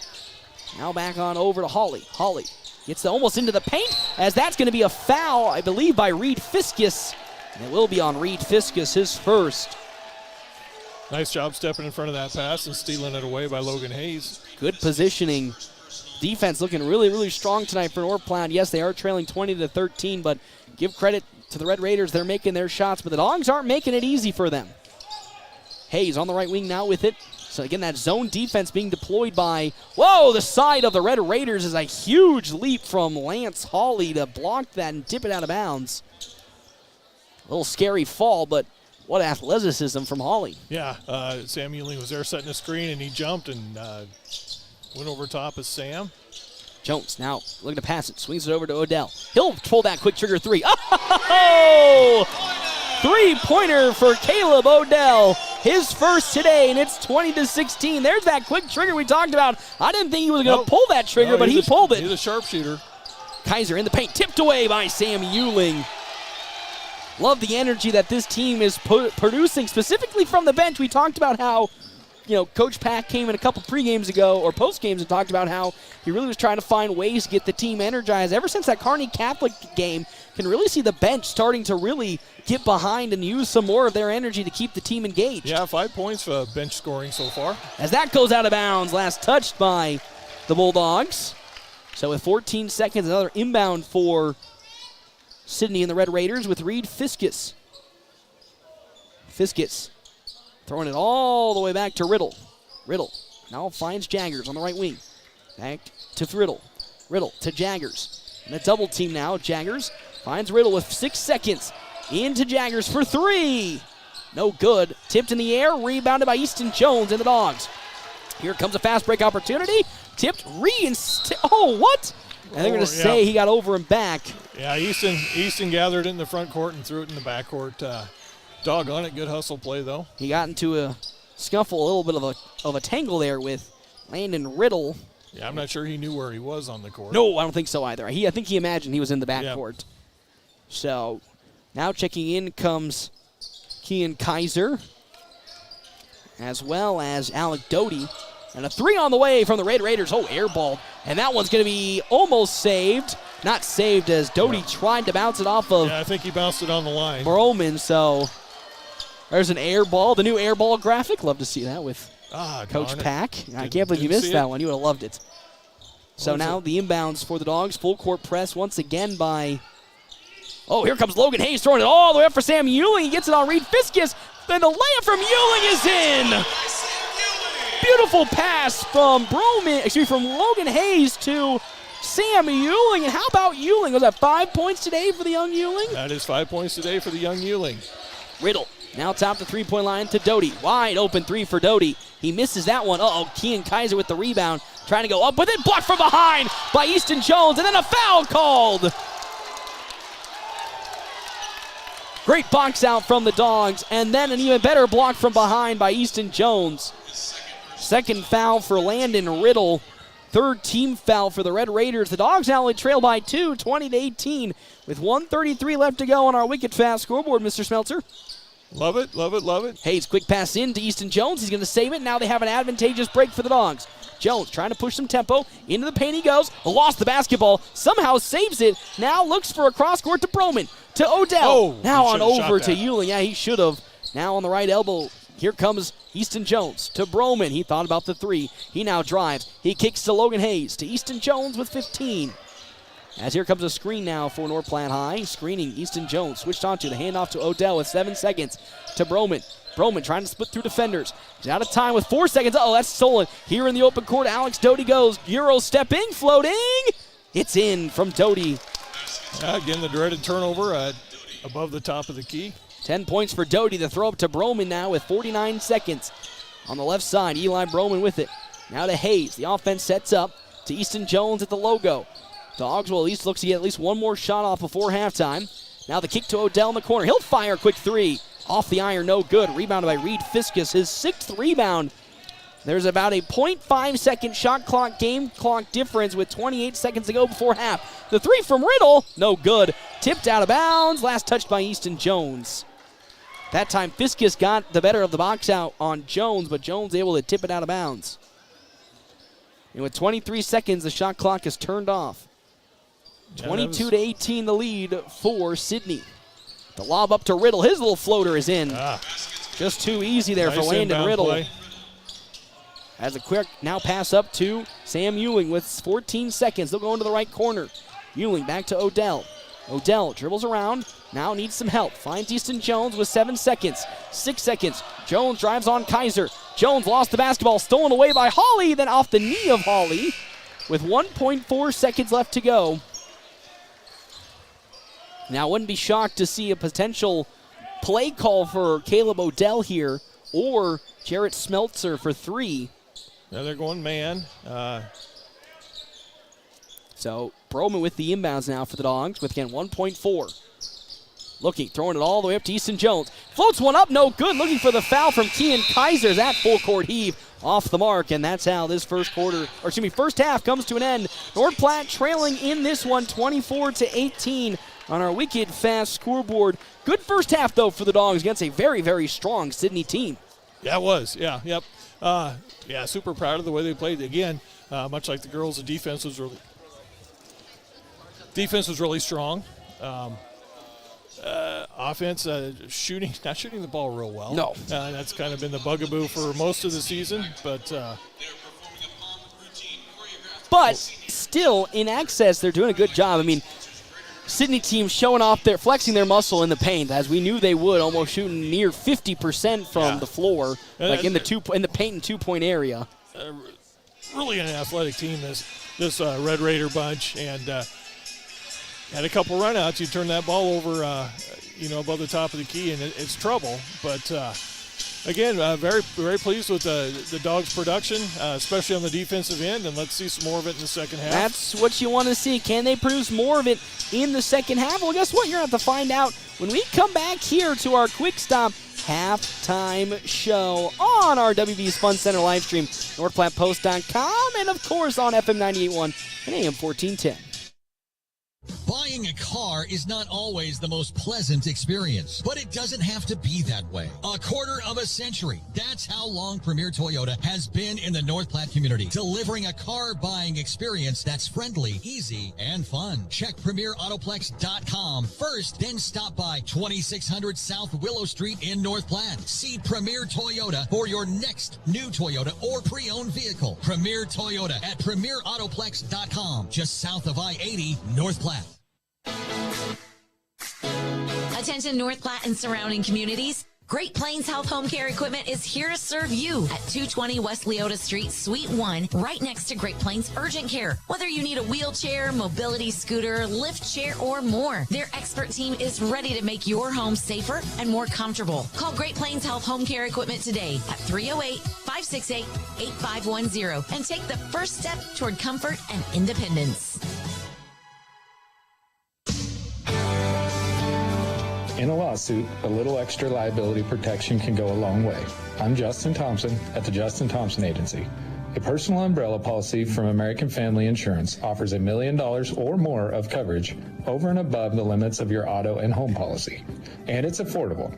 Contact Justin at the Justin Thompson Agency at 501 South Dewey Street or call 534-2400 today.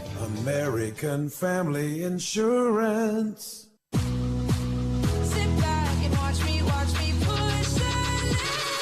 Hi, this is Dr. Chris Kroll. At Kroll Clinic, we specialize in all areas of rehab, from daily aches and pains to sports injuries, motor vehicle accidents, or post-surgical care, where there is premier facility for concussion recovery. Visit us at KrollClinic.com, that's KRULL Clinic.com, or come visit us at Westfield Shopping Center in North Platte. We are committed to getting you back in the game of life without those annoying facility fees. The Dogs play here on FM 98.1 and 1410 AM KWOQ AM North Platte. Enjoy great food from Merrick's Ranch House. There's 10% off online ordering, and Merrick's offers a 10% veteran and military discount. Dine in, order online at merricksnp.com, use DoorDash, or call 532-8200 for carryout. North Platte Post Sports.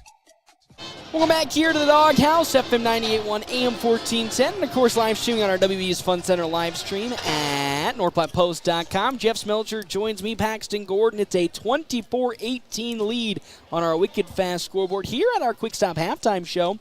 Well, Mr. Smeltzer, first half, probably not the best shooting percentage for North Platte High, but to say that and still only be trailing 24-18, man, that's probably got to be pretty happy, because just like in the Sidney girls game, there's got to be at some point they start to fall. Yeah, you know, the Dogs outscored them 12-10 in the second quarter. Love to hear that. Yep. Again, yeah, you said not shooting the ball very well, and you're correct. 7 for 23 in the first half for a 30% shooting percentage, but we're shooting a little better from the three-point line, 3 for 9 for 33%. That's pretty good, and you know those threes have been pretty useful in keeping the Dogs at least closer than maybe what it appears to be, though. Sidney is all that they're advertised. When you look at their statistics inside the paint area, man, they are just a scary team. It's kind of crazy how well they shoot from inside the paint, and it just comes down to how athletic they are. Yes, they are not that super tall, but just the way their big men do move down low, especially Kean Kaiser, it just doesn't shock me that they're a good team that can shoot that well down low. Yeah, they're just athletic. Yeah, nobody's super tall. They don't have the 6'7" players out there, but across the board, they all look like they're probably 6 foot to 6'3" and very athletic. So far, they haven't shot the ball great from three-point line, but they're doing a great job making the extra pass, getting a lot of easy shots inside. A lot like the Sidney girls were, you know, make that extra bounce pass, get an easy bucket. Not shooting well from the three. They've yet to make 1 3 in the first half, compared, of course, to the Dogs that have made, I think, 3 of them so far. Yep. So 24-18 on our wicked fast scoreboard. Let's jump into our game stats, brought to you in part by State Farm agent Bobby Campbell on the side of Sidney and the Red Raiders. 10 points for Alec Doty as he leads the way. Kean Kaiser has 8. He's got 4 rebounds. How about 6 rebounds for Reed Fiskus? He has 2 points to go along for the ride as well, and then 2 for Landon Riddle. And that'll do it for the scoring on the side of the visiting Red Raiders. Jeff Smeltzer, take it away for North Platte High. All right, for the Dogs, they're spreading the wealth. Leading the way, Sam Euling with 5 points in the first half. He's got 2 rebounds, an assist, and a steal. Following up, Logan Hayes, 3 points. Easton Jones has 2. Carter Dishman has 2. Jake Kincaid has 2. Caleb Odell has 3 on 1 for 2 shooting from the three-point line. And that's how we've gotten to our 24-18 mark. Dogs still hanging in there, but second half, it's tough to say like what I want them to do better, because it just boils down to, can they find those little extra shots to fall in? Because defensively, I think they're really in good position. They're not fouling. They're not turning the ball over. Yeah, maybe they can try and do a little bit better in the breaking down of that zone defense put in by Sidney. But outside of that, I really can't find any faults at which North Platte is doing. I think only 5 turnovers, And that was only 9, I think, yesterday against Lexington. Yeah, so for a team that was averaging 25 turnovers a game. 5 is great. Yeah, 5 is great. Last night was great as well. So they're taking care of the ball. They're getting shots, not falling. Hopefully they'll fall here in the second half. I don't know what you have for rebound total there, but not a lot of rebounds for the Dogs. 1, 2, 3. Oh, well, we got 4, 6. 5. We got 10, 11 rebounds for not the bad. side of. I've got 8 for the Dogs, so getting out rebounded 11-8. That's not bad. Not horrid, Yeah. So I do think, again, it's funny because we sit here and I don't really think there's much things I can poke a hole in the Dogs throughout this first half, outside of really finding shots to fall, and that's not something that can really be dictated by their play, because they're getting open looks. They're just unfortunately not falling. Yep. Keep doing that voodoo that you do so well, but make a few more shots. Maybe get to the free throw line a little more. That's true. They've only shot 2 free throws. It's from Sam Ewing, and that might come with some. And again, Sidney switched up to a zone defense here for the second quarter, and it did prove a little bit of a thorn in the side for North Platte, even though they did score their most points in that second quarter. So we'll see what they can do. We come back here. Guess what? It's time for the second quarter here on our WB's Fun Center live stream, FM 98.1, AM 1410, and on NorthPlattePost.com. Thanks for listening to the Quick Stop Halftime Show. Second half action is next on FM 98.1. Starting something new can be challenging. At Mid-Plains Community College, we see what it takes to build your dreams, and through our educational instruction, make them a reality. Whether you are learning a new skill that can take your professional career to the next level, or you're looking to change your life through our educational offerings, you can build a successful future. Enroll today and begin transforming your future at mpcc.edu. That's mpcc.edu.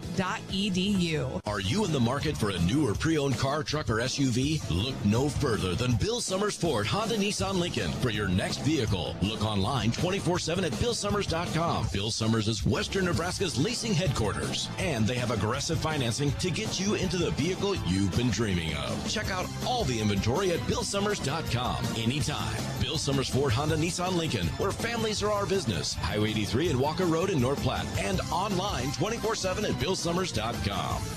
Get ready for the ultimate fun day out. Start at Pregame's Tap Room with a brand new menu you won't want to miss. Catch all of the action on game day with your favorite teams on our big screens. Pair the excitement with amazing drinks, and you've got the ultimate game day experience at Pregame's Tap Room. And when you're ready for more fun, head over to Wild Bill's Fun Center. Dive into our action-packed arcade, knock down pins in our bowling alley, and gear up for an epic laser tag battle. There's something for everyone at Wild Bill's, where the fun never stops. North Platte Post Sports.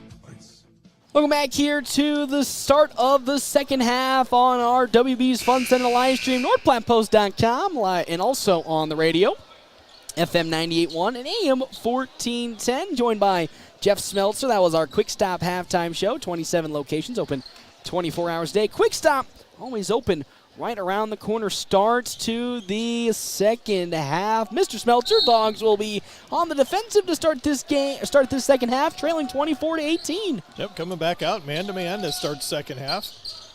And they've been going to that zone to end the first half, as that rebound going to go the way of Logan Hayes following the miss from Reed Fiskus.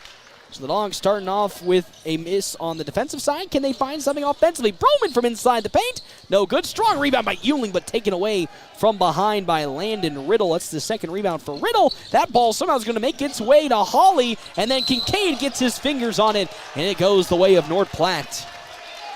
Yeah, good aggressive defense that time by Kincaid, and I think Ewing or Hayes were also down there, but Jake got his hands on the ball. So that is the second turnover for Sidney in this third quarter. They're starting this third quarter like they started the first quarter. As here's Logan Hayes on the left wing. Now to Kincaid in the left corner.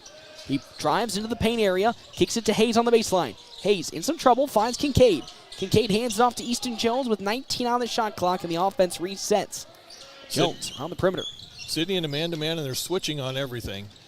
Broman around the right elbow with 8 seconds. Jab steps, pumps, needing some help, finds Kincaid. Kincaid fires on the shot from the side of Kean Kaiser. I thought Kaiser might have hit the fingers of Jake Kincaid, but now here comes the three from Kean Kaiser, and he hits it. There's the first three today for Sidney, and we talked about how they were, just like the girls' game, not going to go over, and then there's a travel on the opposite end by Sam Ewing. We talked about how they're not going to go cold from beyond the arc like Sidney girls did. Just like the girls' game.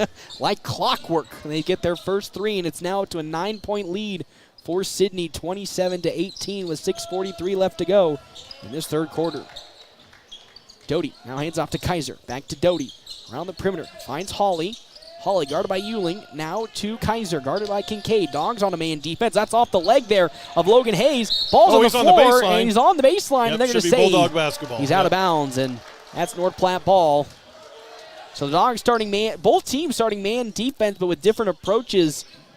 Lots of switching for the side of Sidney, while the Dogs really switching, but keeping really centered to their man. Yeah, they don't switch too often. They're usually going to try and fight over the screen. Hayes here on the left wing. Going to pass it to Eli Broman. Cross courts it down low. Easy pass to Kincaid in a double team. He floats one up and gets the bucket over Kean Kaiser. First 2 points for Jake Kincaid. That might be his first 2 points of today's game, if I remember correctly. He's got 4. Okay, my bad. As here comes a shot that will not fall in on the side of Alec Doty, but it goes out of bounds off of Easton Jones. He and Sam Ewing fighting for it, and unfortunately results in an out-of-bounds ball off of the Dogs. So an inbounds from Alec Doty on the baseline for the Red Raiders to Fiskus. Fiskus now to Kaiser, to Hawley, top of the three-point line. In the paint to Fiskus. Blocked by Easton Jones and a foul. Don't know about that one. So that's going to be the second foul, I think, on Easton Jones today, but I think more of his body running into Reed Fiskus was the... Yeah, it wasn't the arm for sure. It had to have been the body. As Jimmy Pack can have a conversation with head official, as Reed Fiskus will land his first free throw. He's got 3 points today. 1 for 1 from the line for Fiskus. And no Dogs are in foul trouble. It's a good positive. Easton's second. As Fiskus makes both of them, it's now 29-20, a 9-point lead. Up the court comes Kincaid, guarded by Alec Doty. Now swinging it to Ewing as Dishman looks to check in. Broman at the logo. To the far side, there's Easton Jones, guarded by Fiskus. Actually, correction, that's by Kaiser. Drives in on Kean Kaiser. Nice up and under. Oh, and the bucket. Spin moves past Kean Kaiser into the lane, and he gets a point. And now we'll go to finish the and one. And now we're going to the free throw line. I like that. Good aggression from Easton Jones. Yeah, pretty spin move that time. And here comes Carter Dishman into the game. For Sam Ewing. And I think that's also, you made that point, you wish the Dogs maybe could use a little bit more of that aggression into the entry of the paint, and Jones taking it right to the head of the defense in Kean Kaiser. And he'll complete the and one with a bucket. That's 3-point swing now in favor of the Dogs. They trail by 6, 29-23.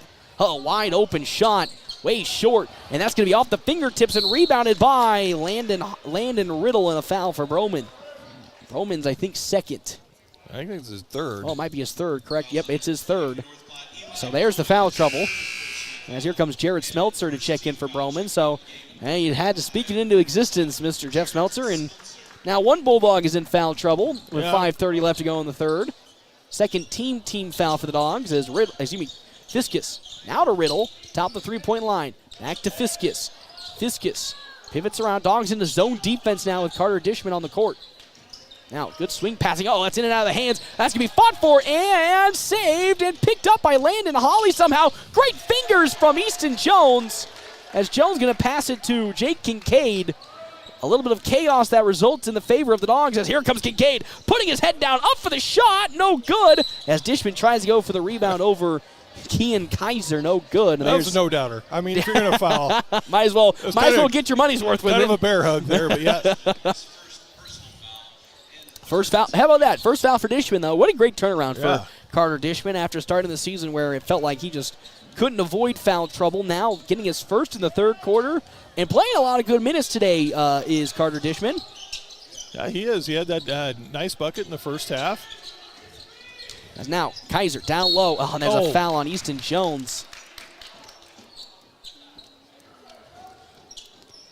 No, that's on Dishman. Okay, that's his first. Yep. It's his second for Dishman. Oh, second. Okay, my bad. But still a little bit better than Easton Jones, which could have been, I wouldn't say disastrous, but would not have been a good situation. Yeah, to have 2 seniors with 3 fouls this early in the third quarter. Kean Kaiser will make the free throw. Kaiser so far today, he's now 3 for 3. He's got 12 points, Kean Kaiser does.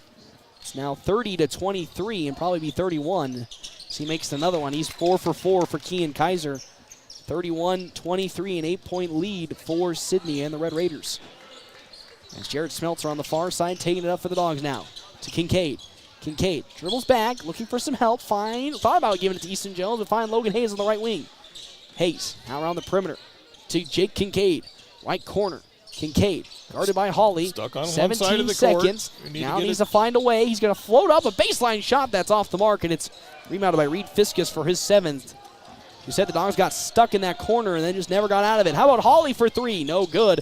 Tipped in the air, rebounded by Easton Jones. He's looking for an outlet pass to Logan Hayes. No good, as there's Hawley using that athleticism to grab the steal. And now Kaiser into the paint. That one's tipped, picked up by Hawley. Now on over a 3 for Doty.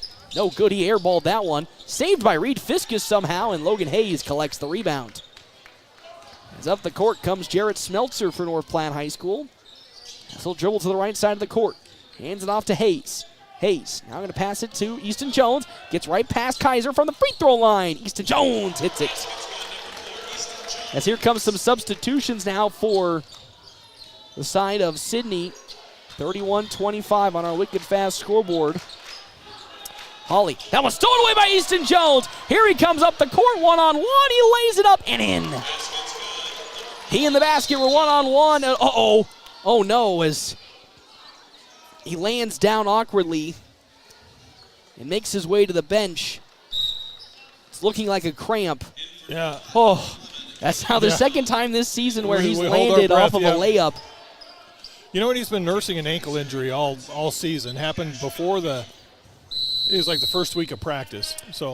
But it looks like it is a cramp, as there's a timeout being called by Sidney and the Red Raiders. I took my eyes away for 2 seconds to see him laying on the floor. And, of course, Easton Jones, we're so happy that he's back at the very least. He's been out for 2 seasons at Maxwell with, North Platte St. Patricksville, right? Or is it Maxwell? I forgot where Jones originally descended from.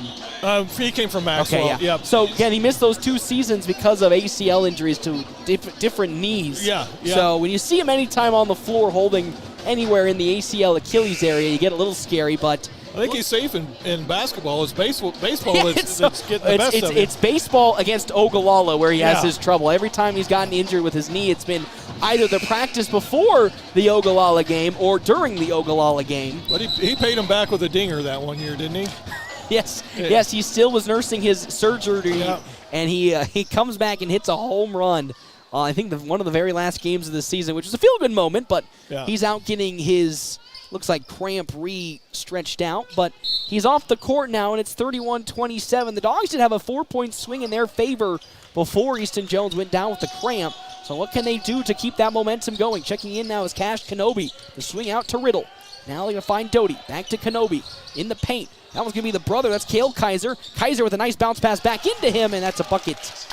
Good ball movement by Sidney that time. Dogs were moving well on the defensive end, but Sidney, great job getting the extra pass. As Caleb Odell has checked in for North Platte High School. Kincaid in the right corner. That's where he got stuck last time. Finds Odell. And now Smeltzer at the top of the line. Now on over to Hayes. Hayes around the perimeter. Looks to drive in. Kicks it to Dishman on the baseline. Carter Dishman trying to finds a pass to Odell. No way. Oh! Carter Dishman drives into the paint. Finds the open Caleb Odell. And that's a bucket, and the Dogs now just trail by 3. Big Carter Dishman making some good moves, and that's what you love to see. You love to see his progression throughout this season, as wide open shot for Landon Riddle is no good. Rebounded by the small Smeltzer.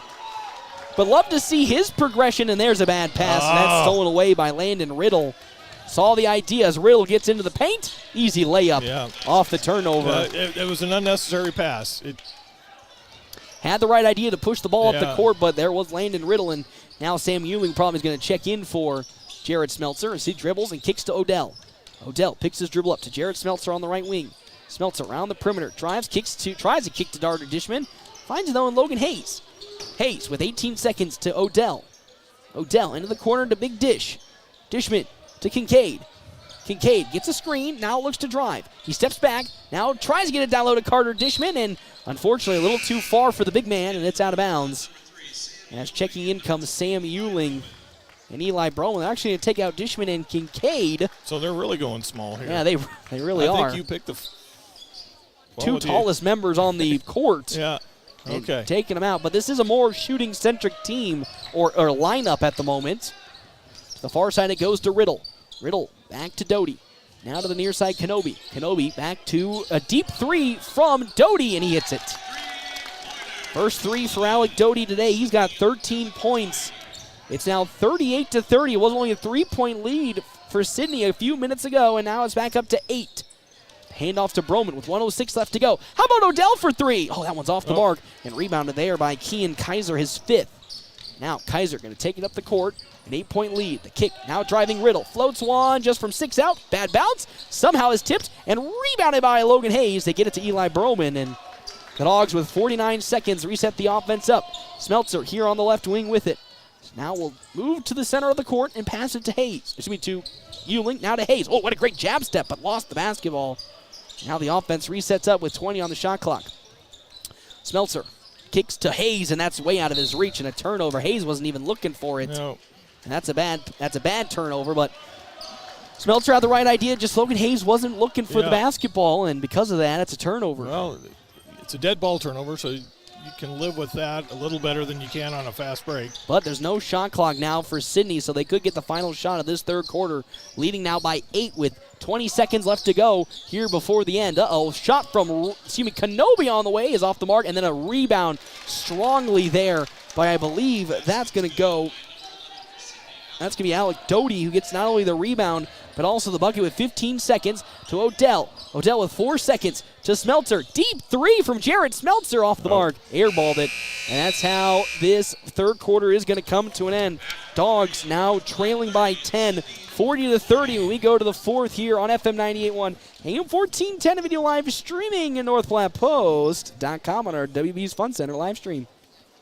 Buying a car is not always the most pleasant experience, but it doesn't have to be that way. A quarter of a century. That's how long Premier Toyota has been in the North Platte community, delivering a car buying experience that's friendly, easy, and fun. Check PremierAutoplex.com first, then stop by 2600 South Willow Street in North Platte. See Premier Toyota for your next new Toyota or pre-owned vehicle. Premier Toyota at PremierAutoplex.com, just south of I-80, North Platte.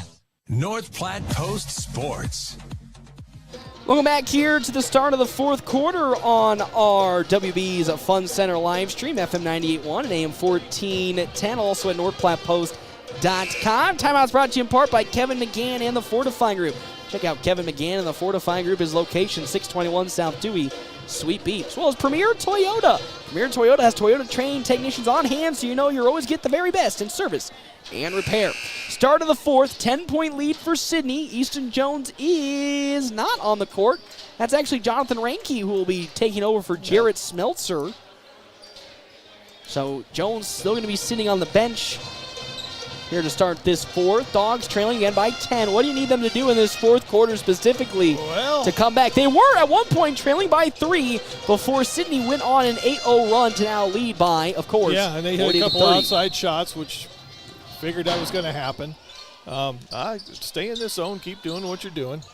As Jake Kincaid looks to check in for North Platte High School as Alec Doty now to the far side to Kaiser. Now to the near side with it, Kenobi. Kenobi blocked up there by Logan Hayes, but picked right back up.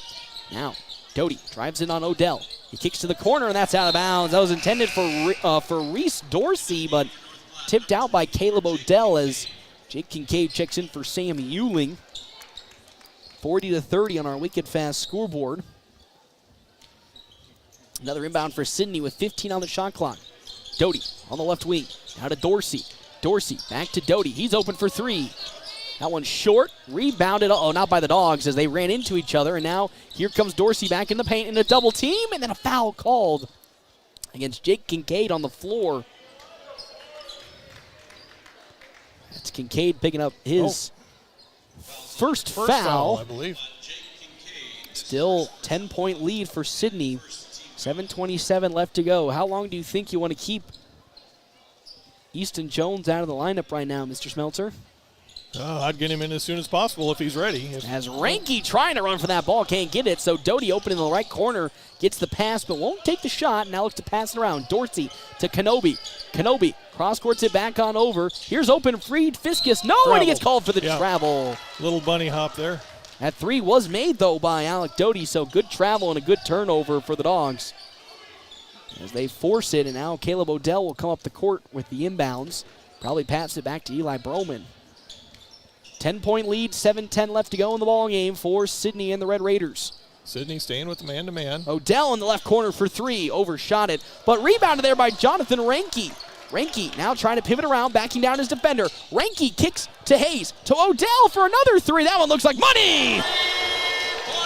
You know what they say, Jeff Smeltzer, second time is the charm, and guess what? It's 40-33 on our wicked fast scoreboard, but Doty will look to answer back. It doesn't happen as it rims in and out. Some luck for the Dogs as now up comes Eli Broman. Trailing by 7 into the corner, Odell again. Back to Eli Broman.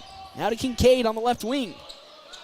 And to Ranky. Jonathan Ranky, top of the line. Now pass it to Logan Hayes. He drives in the paint. Floats one up. Oh, takes a couple of bounces. In!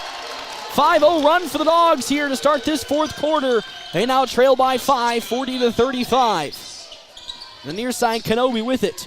Kenobi cross-courts it on over to the Dorsey. Back to Doty. He drives and kicks. Kenobi at the free throw line. Doty now, good defense from the young Caleb Odell.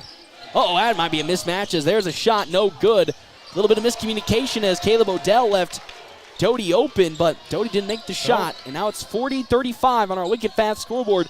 5:53 left to go. How about let it fly? Caleb Odell hits another one! It's now only a 2-point lead for Sidney and the Red Raiders.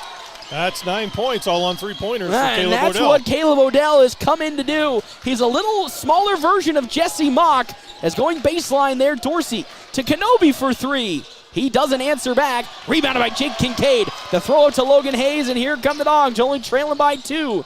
As Hayes will slow it down and set things up offensively for North Platte. To Kincaid. Kincaid now pivoting around, finds Caleb Odell at the logo. Odell now guarded by Dorsey, in some trouble, needing some help, gets it to Kincaid. Excuse me, that's Jonathan Ranky. Trying to set the offense up with 13 on the shot clock. Hayes with it, dribbling to the near side. That one's going to be stolen away by Doty, and now it's a one-on-one fast break. Hayes can't get there. Oh my gosh, they'll call a foul on Logan Hayes. That shot, I think, rattled in. It did. It looked like he got out of the way. I did too. I thought he tried to take charge, wasn't there, and I thought he was backing out of the way. Yeah, now Coach having a discussion with the official about how Hayes got that call, because I was also a little confused. But to the free throw line, though, goes Cash Kenobi. He got his first 2 points to fall for today. Now look to end the scoring drought as he makes another free throw. Checking in comes Landon Riddle. Kenobi 1 for 1. So Jones still on the bench, but also Kaiser still on the bench. Actually, connection. Kaiser just checked back in for Sidney and the Red Raiders with 4:55 left to go. Hand off to Odell with it. Now on the far side, he looked to hand it off. In some trouble. Oh, that's going to be stripped away by Lance Hawley. Hawley now going the other way with it. He lays it up and in, and there's a turnover for the young Caleb Odell. And now it's 45-38 in our wicked fast scoreboard. As Hayes, top the three-point line, hands it off to Ranky. Ranky now drives, kicks to Broman. Broman into the paint, takes a bounce, now hands it off to Hayes. Hayes, some nice hesitation, into the lane, floats it up, no good, but a foul is going to be drawn, and there's a good penetration from Logan Hayes to force a foul. That's on Landon Riddle, his third. And Hayes, I think he was a 72% shooter going into last night, and he shot a bunch. I think he missed 2 of them on the night. 8 for 10, I think. As here comes Logan Hayes' first free throw. It's in. 45-39 with 4:23 left to go here in this fourth quarter. Easton Jones still not in the ball game. Next free throw from Hayes is in, so it's only a 5-point lead for Sidney with 4:20 left to go here on our wicked fast scoreboard. 45-40, into the middle they go to Kaiser. Kaiser to Riddle. Riddle, cross courts on over to Doty. Now to Holly, back to Doty. Great defense, down low to Kaiser they go. That's a mismatch. They'll pass it to an open Riddle 3, way off the mark. That's airballed. Saved by Kaiser, but there's Logan Hayes to pick it up. They'll hold the ball, and now they'll take it up the court for North Platte. Under 4 minutes to go. Only a 5-point lead for Sidney and the Red Raiders. Odell in the corner, and they'll call a timeout from head coach Jimmy Pack with 5 points between these two teams. 3:54 left to go in this fourth quarter. Easton Jones still not in the ball game. I might ride with this lineup a little bit longer. It's working well. They're making it work. The only scary point I have is once that ball gets to Kean Kaiser, Dog's been doing a lot of switching, and Kaiser has found some good mismatches on Caleb Odell. It hasn't taken advantage of it, but that does scare me at some point of when is that going to get exploited. Kaiser has been pretty quiet here in this second half. Only has 13 points after getting 8 in the first. He's made some nice passes, too. They're getting the ball to him at the high post, and he's finding teammates. Let's keep it up, Dogs. Timeouts brought to you in part by Kevin McGann and the Fortify Group. Check out Kevin McGann and the Fortify Group. His location, 621 South Dewey, Suite B, as Jones still looks to be stretching out. He got cramped. Again, went out early in the fourth with a cramp. Haven't seen him much in this fourth quarter, but Dogs running with this lineup that so far in this fourth has been pretty successful thanks to 2 big threes from Caleb Odell. Yep, 9 points on 3, 7 shooting from the three-point line. Jones does have the massage gun out. Trying to massage that leg out as Logan Hayes will inbound the basketball. Trailing by 5, the Dogs are. He gets it into Kincaid and around the logo. Into the corner to Eli Broman. Can he hit his first 3 today? Oh, no good. Strong tip, and it's though picked up, and the throw outlet all the way up to Alec Doty, and that's a free bucket. Dogs can't fault him there. That's just a good outlet pass to Alec Doty that results in a bucket. Doty now with 17 total points on the day for Sidney. That entry pass gets in to Kincaid. He puts his head down into a double team. Floats one up. No good on a couple bad bounces. How about Jonathan Ranke? His shot is up. No, but they're going to call a foul. The young Ranke gets the big, strong rebound and powers his way up and draws the foul. That's going to go against Kean Kaiser, his first. And now Ranke will go to the free throw line for the first time today. 47-40, 3:22 left to go on our wicked fast scoreboard. Good-looking sophomore. I don't know if he's shot a free throw on the varsity level this year. He has not, and there's his first make for the young Ranke. Love seeing him get more minutes. He's really earned those minutes from the way he plays.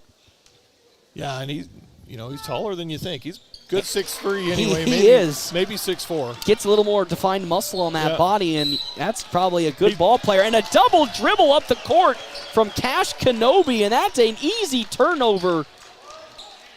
And Jonathan, he might be the youngest one. He's the youngest one suited up tonight. Because Shane Simmons isn't in at the moment. He not on the varsity squad right now. He would be the youngest one. Logan Hayes now on the left wing, guarded by Holland. Great jab move. step. Up for the layup. Oh, it just takes a couple of bad bounces. Looking for the foul, Jimmy Pack was. I thought he got slapped on that blow-by. He did get slapped there by Lance Hawley, but no call. The layup still should have gone in, but just took a couple of bad bounces as Broman takes a nice tip, and Odell on the far side takes it up the court for the Dogs. He'll slow it and pass it to Broman. Broman now to Ranke. Ranke here on the left wing, hands it off to Hayes. Hayes to Odell, to Broman in the right corner. Broman to a cutting in Kincaid. Beautiful layup. Oh, takes another bad bounce. Out of bounds. Last touch, though, by Kean Kaiser. As Reed Fiskus checks in. Couple shots that should have probably gone in for the Dogs, taking some bad bounces. Nothing you can do there. That was a good look. Good little floater. Just didn't fall. Broman with the inbounds now for North Platte. Fresh 35 on the shot clock. Throws it up to Kincaid. Floats it over 2, and that's in. Of course, it's the harder shot that will go in for North Platte. That's from Jake Kincaid. 6 points tonight for Jake. 47-44, the lead for Sidney and the Red Raiders. Cross it on over now to Riddle. Doty with it now. Trying to dribble into the paint. Spins. Great defense, though, from Logan Hayes. Great closeout now is Riddle. Back to Doty. Uh-oh, he's thinking about the three to Kaiser. Down low to Hawley. Oh, and a foul by good foul. Jonathan Reinke, but good Again, foul. They found the high post who was able to kick it down low. First foul for Reinke today. That's the 4th team foul, I think, for North Platte. Actually, that's their 3rd team foul. So Lance Hawley still looking for his first points at all today. He will nail the first free throw, though, for Lance Hawley. 48-44, 4-point lead. As here comes Hawley once again to attempt his second. He makes it. It's 2 for 2, 2 points. It's now 49-44, the lead now for Sidney and the Red Raiders. 2:03 left to go on our Wicked Fast scoreboard. Have you downloaded the Mind Phillips 66 app yet? Not, you're missing out on so much savings with Wicked Fast. Download, they go to Kincaid. Kincaid dribbling down into a double team, and he draws a foul from Kaiser. Good, strong move by Kincaid. Kean Kaiser gets his second foul, and with that to the free throw line goes. Actually, correction, that's going to go against Lance Hawley. His 3rd foul for Hawley, and now Kincaid will go to the free throw line. Kincaid, so far today, I think this is his first trip to the line. It is. Makes it. Dogs have been shooting much better today from the free throw line. I say that before Jeff Smelter. 5 of 6. That's okay. Missing one. It's pretty good for the Dogs, who came in shooting sub 50. Okay, well, he misses that one. Oh! Reinke gets dinged for the foul as he tried to go for that rebound over Alec Doty. It wasn't much of one, but it's still one. But, next foul, they're in the bonus. Yep, and there's a timeout called by Sidney and the Red Raiders with 1:53 left to go, 49-45 on our Wicked Fast scoreboard. Timeouts brought to you in part by Kevin McGann and the Fortified Group, helping Nebraska families, farmers, and businesses for more than 50 years. Dogs going with this lineup that has proven this 4th quarter to have been really successful. I wouldn't change a thing. And again, we talk about how wins can really lift a team up. This Dogs team looks not only reinvigorated, but looks like that burden has really come off their shoulders in today's game. Yeah, good to get that yoke off and get that first W in the win column, and playing well tonight. I know I missed them, but I've only got us for 9 turnovers. There's probably 10 or 11. I probably didn't get a couple. Still more. much better. Cutting that essentially in half is a great first step for North Platte High School. And really, it's just not this game. It's the last couple of games I felt like maybe it hasn't been a full 4 quarters of good play, but back-to-back games where you can say they played full 4 quarters of good basketball. That's building blocks. That's good steps in the right direction. And that's just maturity. It's these young players getting playing time and maturing. As will be an inbounds now for Sidney underneath the basket. 49-45, 1:53 left to go. Easton Jones probably done for the game after getting that cramp early in the 4th. I think Coach Pack and the coaching staff keeping him out for the rest of this game, but also riding this wave of energy from this Dogs lineup that's out there right now. Odell, Hayes, Reinke, Kincaid, and Eli Broman. Great defense from Caleb Odell in the face of Landon Riddle. Riddle around the perimeter, passes it to Doty. Doty with 1:35 left to go. Almost stolen by Broman, and now they'll call the foul, and there's your 5th. Now you're in the bonus. He tried to go for that steal that he got earlier in the game, but now because of that, that's 5 fouls, and to the free throw line, Landon Riddle goes. That's the 4th, though, for Broman with 1:33 left to go. So Landon Riddle will go to the line. He has yet to shoot free throws. Only got 2 points today. 49-45 on our Wicked Fast scoreboard, and he misses his first. Again, it's a relatively okay-ish free throw shooting team, 53.6 for Sidney. They're shooting above average tonight. As he'll make the second, it's now a 5-point lead for the Red Raiders. Riddle, 3 points, 1 for 2 from the free throw line. 50-45, 1:29 left to go here in the ballgame. Odell gets the handoff. Now around the perimeter he goes. Hands it off to Reinke. Jonathan Reinke to Broman, top the line. He now pumps to Hayes. Logan Hayes, and a timeout called by head coach Jimmy Pack as the offense struggling to find any offense. So now Jimmy Pack's going to try to find a sideline inbounds to lead to a bucket. Yeah, 20 seconds on the shot clock when they do come out of the timeout. 1:17 left to go in this fourth quarter. Timeouts brought to you in part by Kevin McGann and the Fortifying Group. Dogs, and I think this is a good evolution. You know, Coach Pack has talked many times about how they've been wanting to, I wouldn't say go away from Easton Jones, but really find other avenues to set things up offensively with him off the court.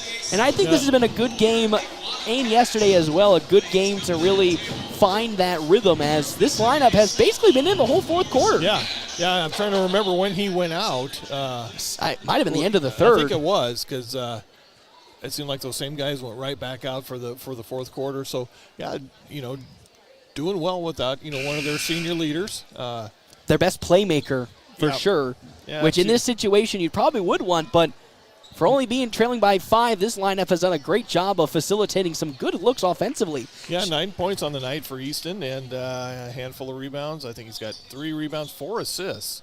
So getting it done in the stat sheet as always.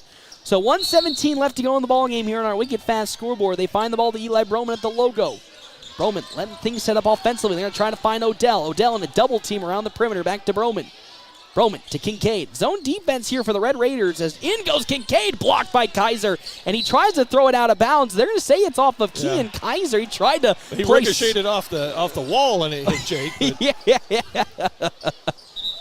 As with 1:04, resetting the shot clock, left to go here in this ball game. Eli Broman with the inbounds now for North Platte. They get it to Kincaid, but tipped out by Kaiser. So now will be a sideline setup for North Platte. Again, Broman going to initiate the offense.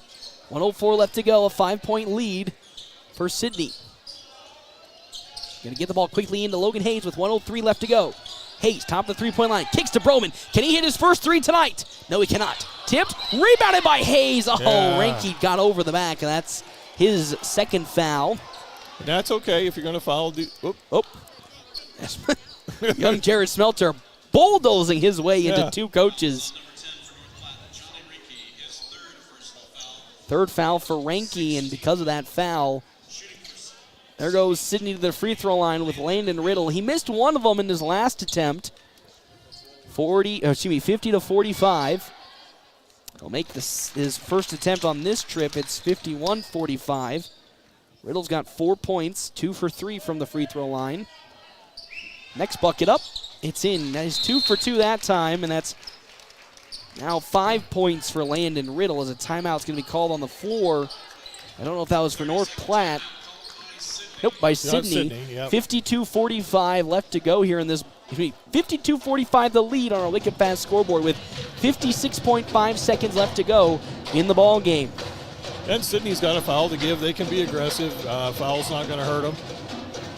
But how about this Dogs team? He coming in against a strong Sidney team that faced the buzzsaw of Ogallala yesterday, but they've proven themselves to be just as good as advertised, and the Dogs have stayed with them through every metric of today's game. Yep, they certainly have, and they've done it with a lot of players. They've played 11 players tonight. Each have contributed a little bit. And all of them have looked really well. There hasn't been like a spot where you say, it was not a good outing for said player. Everybody that has gotten in tonight has looked really good. And yes, Carter Dishman himself, who has had a tough string this season trying to find his footing in the basketball world, doing a fantastic job. You can run the baseline. That was a made free throw, but Sidney showed press, backed off. Now at the court comes Eli Broman for the Dogs with 53 seconds. A score here would go a million miles for North Platte High. As Odell on the perimeter now, trying to find an opening for a pass. He'll hand it off to Logan Hayes at the logo. Hayes trying to dribble now to his left. To Broman. He'll fire a quick 3. Oh, in and out. Rebounded by Kincaid. Oh, through his hands. Oh, and then a foul is called. Dang, poor Eli Broman's getting good shots. Unfortunately, today and yesterday, it just hasn't fallen for him. And it toilet bowls in and out. 0 for 5 on the night, all from that same corner. Same look, same corner. And then it toilet bowled in and out of the hands also of Kincaid's hands. And then he unfortunately fouls Reed Fiskus with 35.7 seconds left. So 7th team foul for the Dogs this quarter. Fiskus misses the first. Still 52-45, the lead for Sidney, and now a timeout going to be called by head coach Jimmy Pack to at least have a play drawn up out of the free throw. And maybe freeze the free throw shooter here. I'd say not a very common tactic, but it's been actually utilized quite a bit this season from various teams on the second free throw, Yeah. specifically when the game gets late, trying to essentially ice the free thrower like you would a kicker in football. And it's worked to varying degrees, but also it's also just a way to get things set up out of the free throw, whether it be a rebound or an inbounds play. Yeah, you definitely want to get a set play down here, try and get a quick look. I don't think it has to be a three. It probably is going to be a three if you have Caleb Odell out there on the court. The coach this entire quarter has been trying to work ways to find Odell open, but give props to Sidney in the second half of this fourth quarter, done a much better job of trapping young Caleb Odell and getting him stuck to where he can't find an opening for three. You know, and Rinky can shoot too, so I wouldn't be surprised if, he gets a look. And Logan Hayes. Or Jake shooting over 40, or Logan, yep. Yeah, all five of them out there can shoot a three. It's just who will be the preference for Coach Pack with 35.7 seconds left, trailing by 7 points, 52-45. So, again, we need a Tracy McGrady-esque next 30 seconds for the Dogs. They want to close back into this game, and then maybe a Reed Fiscus free throw miss. And I jinxed it, and he fires and makes it. He's 1 for 2 on that trip, as up the court now comes Logan Hayes with 33 seconds left to go in the ballgame. Hayes to Broman. Broman around the perimeter, passes to Odell. Odell looking for some help, now switched on to, gonna lob it up to Broman in the right corner. He drives into the paint, steps back, fires a shot. It's up, no good. That's rebounded there by Kean Kaiser, and then a foul is gonna be called against Kincaid. It was 7.2 seconds left. The best free throw shooter tonight for Sidney, Kean Kaiser, will go to the free throw line and pretty much just ice this game up if he makes both of them. It would be tough to come back 10 points, down 17 seconds. It's going to be tough to come back 8 points in 17 seconds. So Kaiser going to shoot his first attempt. He's perfect on the line. Wow, I say that, and he airballs it. So there's his first miss today, and it couldn't have been in a worse fashion. As my pen has died in the last couple seconds. As 53-45 in the air to the ball, picked up by Logan Hayes, and a foul called there against Alec Doty, as I've been saved by Jeff Smeltzer with his abundance of pencils. Oh, I am like an office supply store. Fun fact, I used to work in an office supply store. My dad owned an office supply store back when I was growing up. So you need me to build any furniture, I got you. Now Logan Hayes with 13 seconds up to the near side. Behind the back, he goes with it, driving into the paint. And a foul's going to be called. I believe that's going to go against Lance Hawley. And that now puts the Dogs in the bonus as here comes finally Jared Smeltzer. He's not going to barrel through North Platte coaching staff. They opened the gate. They let him through. As now that's the fourth for Hawley, and Hayes at the free throw line. He'll miss it, and now here comes a fresh 5-unit rotation of Euling, Smeltzer, Dishman, Torres, and Tommy Haggart checking in as well. 53-45 with 8.4 seconds left, so that'll do it for the starting lineup. Dishman will have to step out. I'm not sure who. Well, who's still in? Oh, it's Odell. Caleb Odell is still in. Well, somebody could have gone in for him. Just the shooter is. Yeah, the only one. So I wonder if there's some confusion between Dishman and the coaching staff, as the next free throw from Hayes will go in. 53-46, and now here comes the lineup change. As checking out goes Logan Hayes and Odell. So a fresh 5 on the court for the Dogs to close this out with 8.4 seconds. Full court press. 53-46 to lead. The full court heave all the way up to Doty, as there's a foul from Alonzo Torres, and now here comes the lineup once again. So just for precaution's sake to get the quick foul for North Platte. First for Torres. Into the free throw line, Alec Doty goes. He's actually in his 17 points tonight, yet to go to the free throw line. 53-46 with 7.2 seconds. He'll make the first. Sidney having a great free throw night tonight.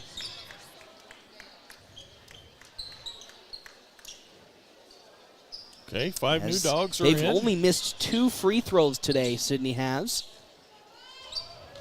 54-46, and again, this team normally shoots 53%. He makes another, Alec Doty does. He's got 19 points. Kincaid with the inbound in to Eli Broman with 6 seconds. The heave up to Renke. Renke, he fires up a quick 3. Rims in and out. Tipped. Rebounded by Kincaid. He'll float the shot up. He gets the bucket. But the Dogs will unfortunately fall in this one.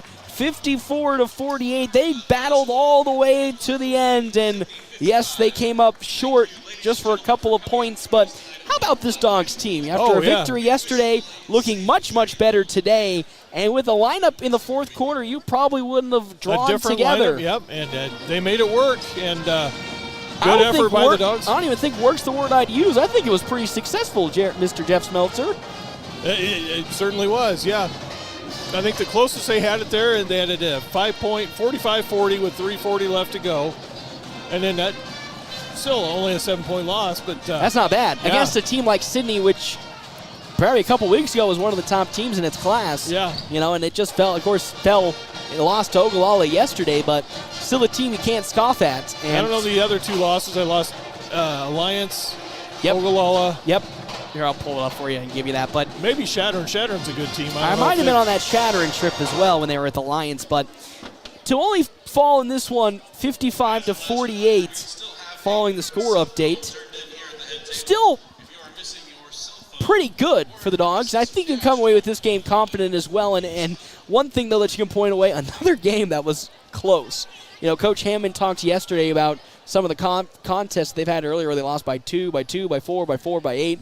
Same thing with the boys team. There are many times you could circle, especially in the start of the season, where they lost by 2, overtime to South Sioux City, 2 to Norfolk, and then a handful of 10-point losses or close to 10-point losses. So again, another complete game. I think that's more important, though.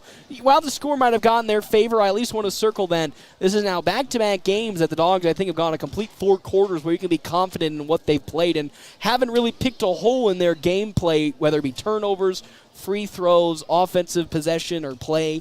I thought this was another complete game, and I think, we'll see. Coach Pack and I have some disagreements on what would be considered a full 4 quarters of play, but I think wholeheartedly can say, again today, this was a full 4 quarters of good basketball, and this is exactly what you want to see at this point in the season.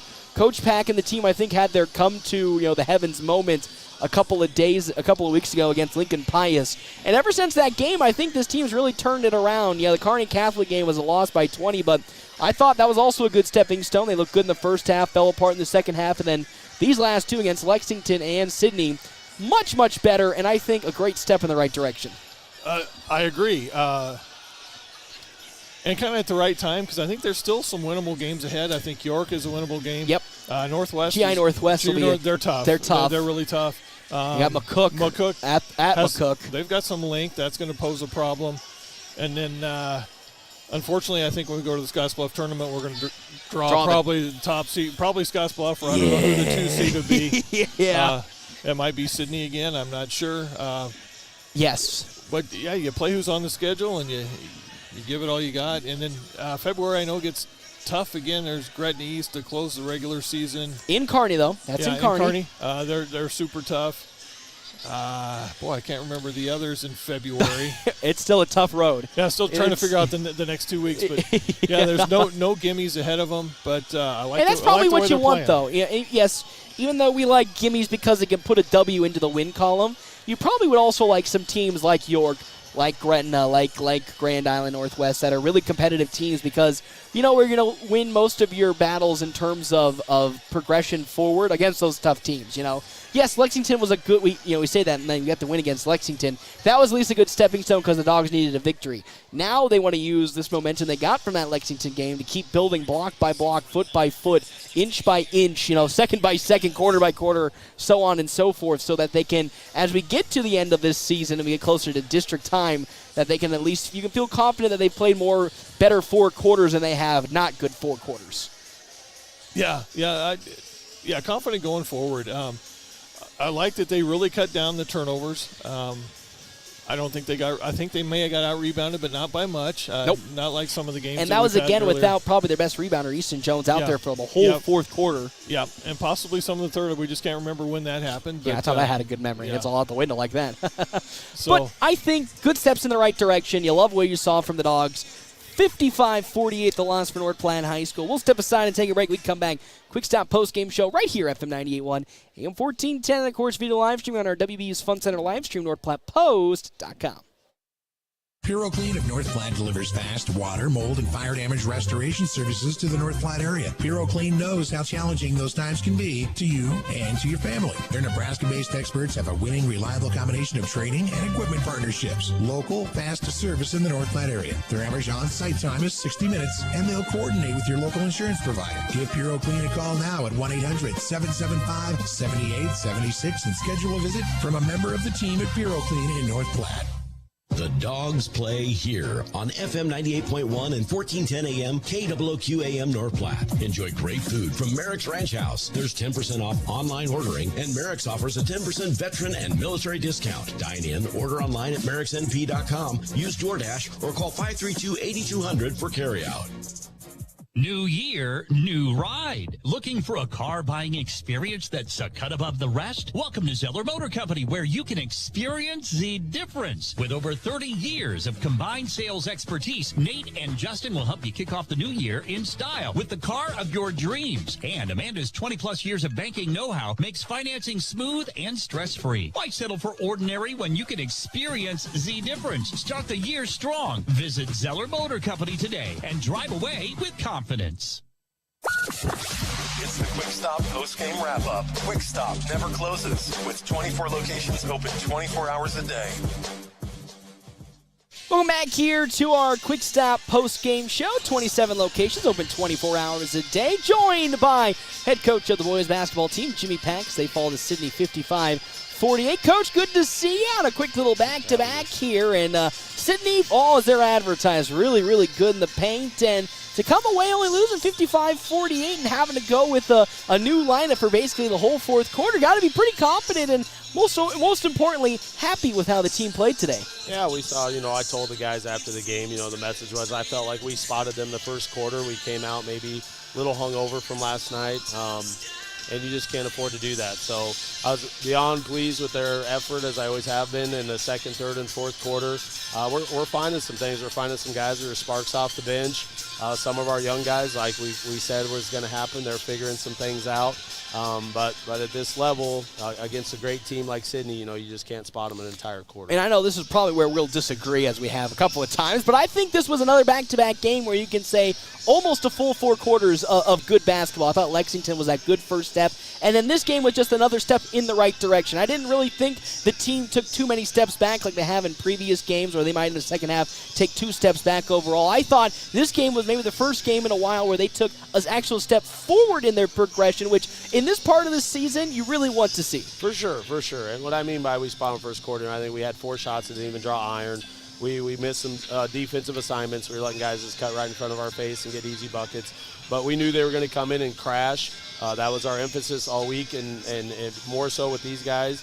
And we only gave up 2 offensive rebounds in the first half. And I talked to Coach Gillen last night from Ogallala, and he said that hurt them a little bit last night when they matched up with them. They were just crashing the boards, and we did a heck of a job of keeping them off of them. So, like I said, guys are figuring things out. They're starting to, you draw something up in the huddle, we're getting out there and we're executing it.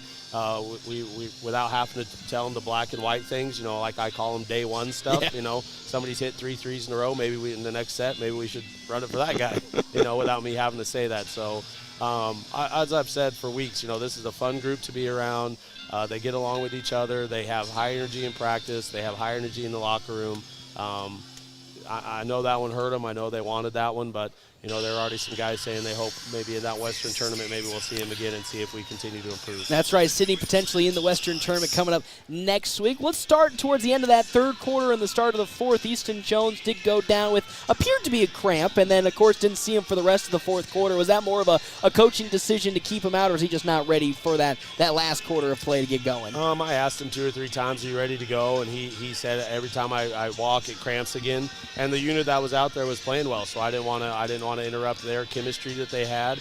I'm a big believer in that, and sometimes your role changes. Everybody, I tell them all the time, I'd rather take off this quarter zip and put a jersey on, but that's my role, okay? So your role, if that comes to it, and you're one of our key guys, but we got the chemistry going, you're on the bench, step up and be a great bench guy. And he did. He was talking to him, and he was doing a good job. And that's what I love to see in that fourth quarter. A lot of faces that are seeing some prominent fourth quarter minutes. Jonathan Ranke out there, as well as Caleb Odell. And they came in and they stepped up to the occasion. It didn't look like they were lost out there, and they were some of the driving forces for how the team was able to keep its way in that fourth quarter. And you can, as you said, the chemistry, everything was really clicking, and that was a different lineup we just haven't seen all season. A very shooting-centric lineup, and I thought, yes, Eli Broman, who didn't get some of his shots to fall, that provided a lot of problems for Sidney in that fourth quarter. Yeah, Caleb is hands down our best shooter on the team, and he's a every sense of the word, he is a gym rat. We have to kick him out of the gym sometimes, and he loves to shoot the ball, and that is his MO. Johnny, I told him on the bench, last night he got an opportunity, and he did okay, but tonight I thought he really came in. His big thing is rebounding.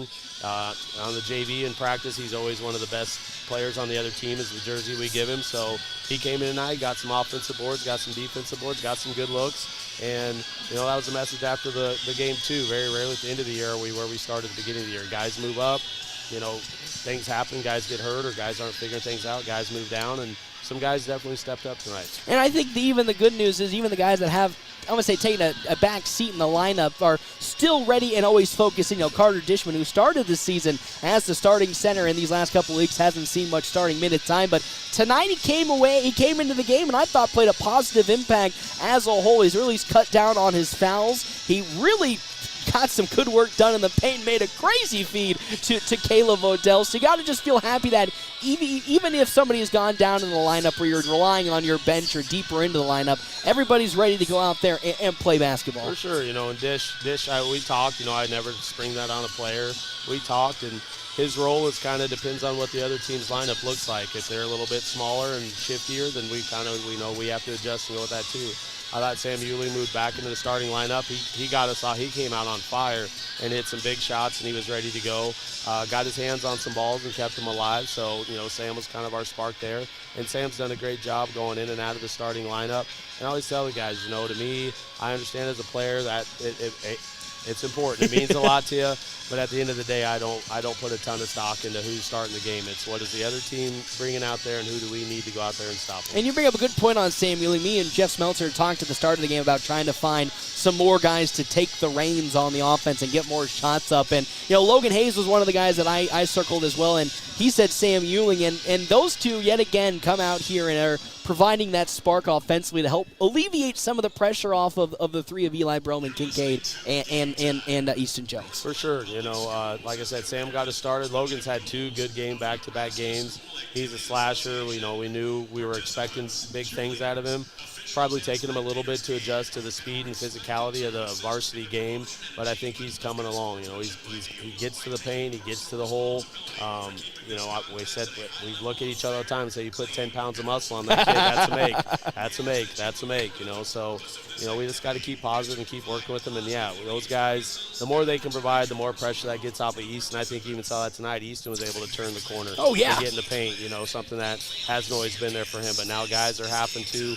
They see on film, okay, we got to get to number 2, we got to get to number 3, or whatever the case may be. So those guys are stepping up huge, and I know they're going to continue to do that. And these are just great building blocks forward because you'll get your first 3-game stretch of the season starting next week. You got Grand Island Northwest, McCook, and then York at home on Saturday, and then that leads you right into that tournament the week after that. So really getting into the bulk of the games, and you got to be happy that those bulk of the games are coming at probably the best height right now of your team in terms of keep going up the ladder of positive linear movement. For sure. I said before, these guys have no quit in them. They might get a little frustrated from time to time because they know how hard they work, and they want to see that work pay off and that success be there.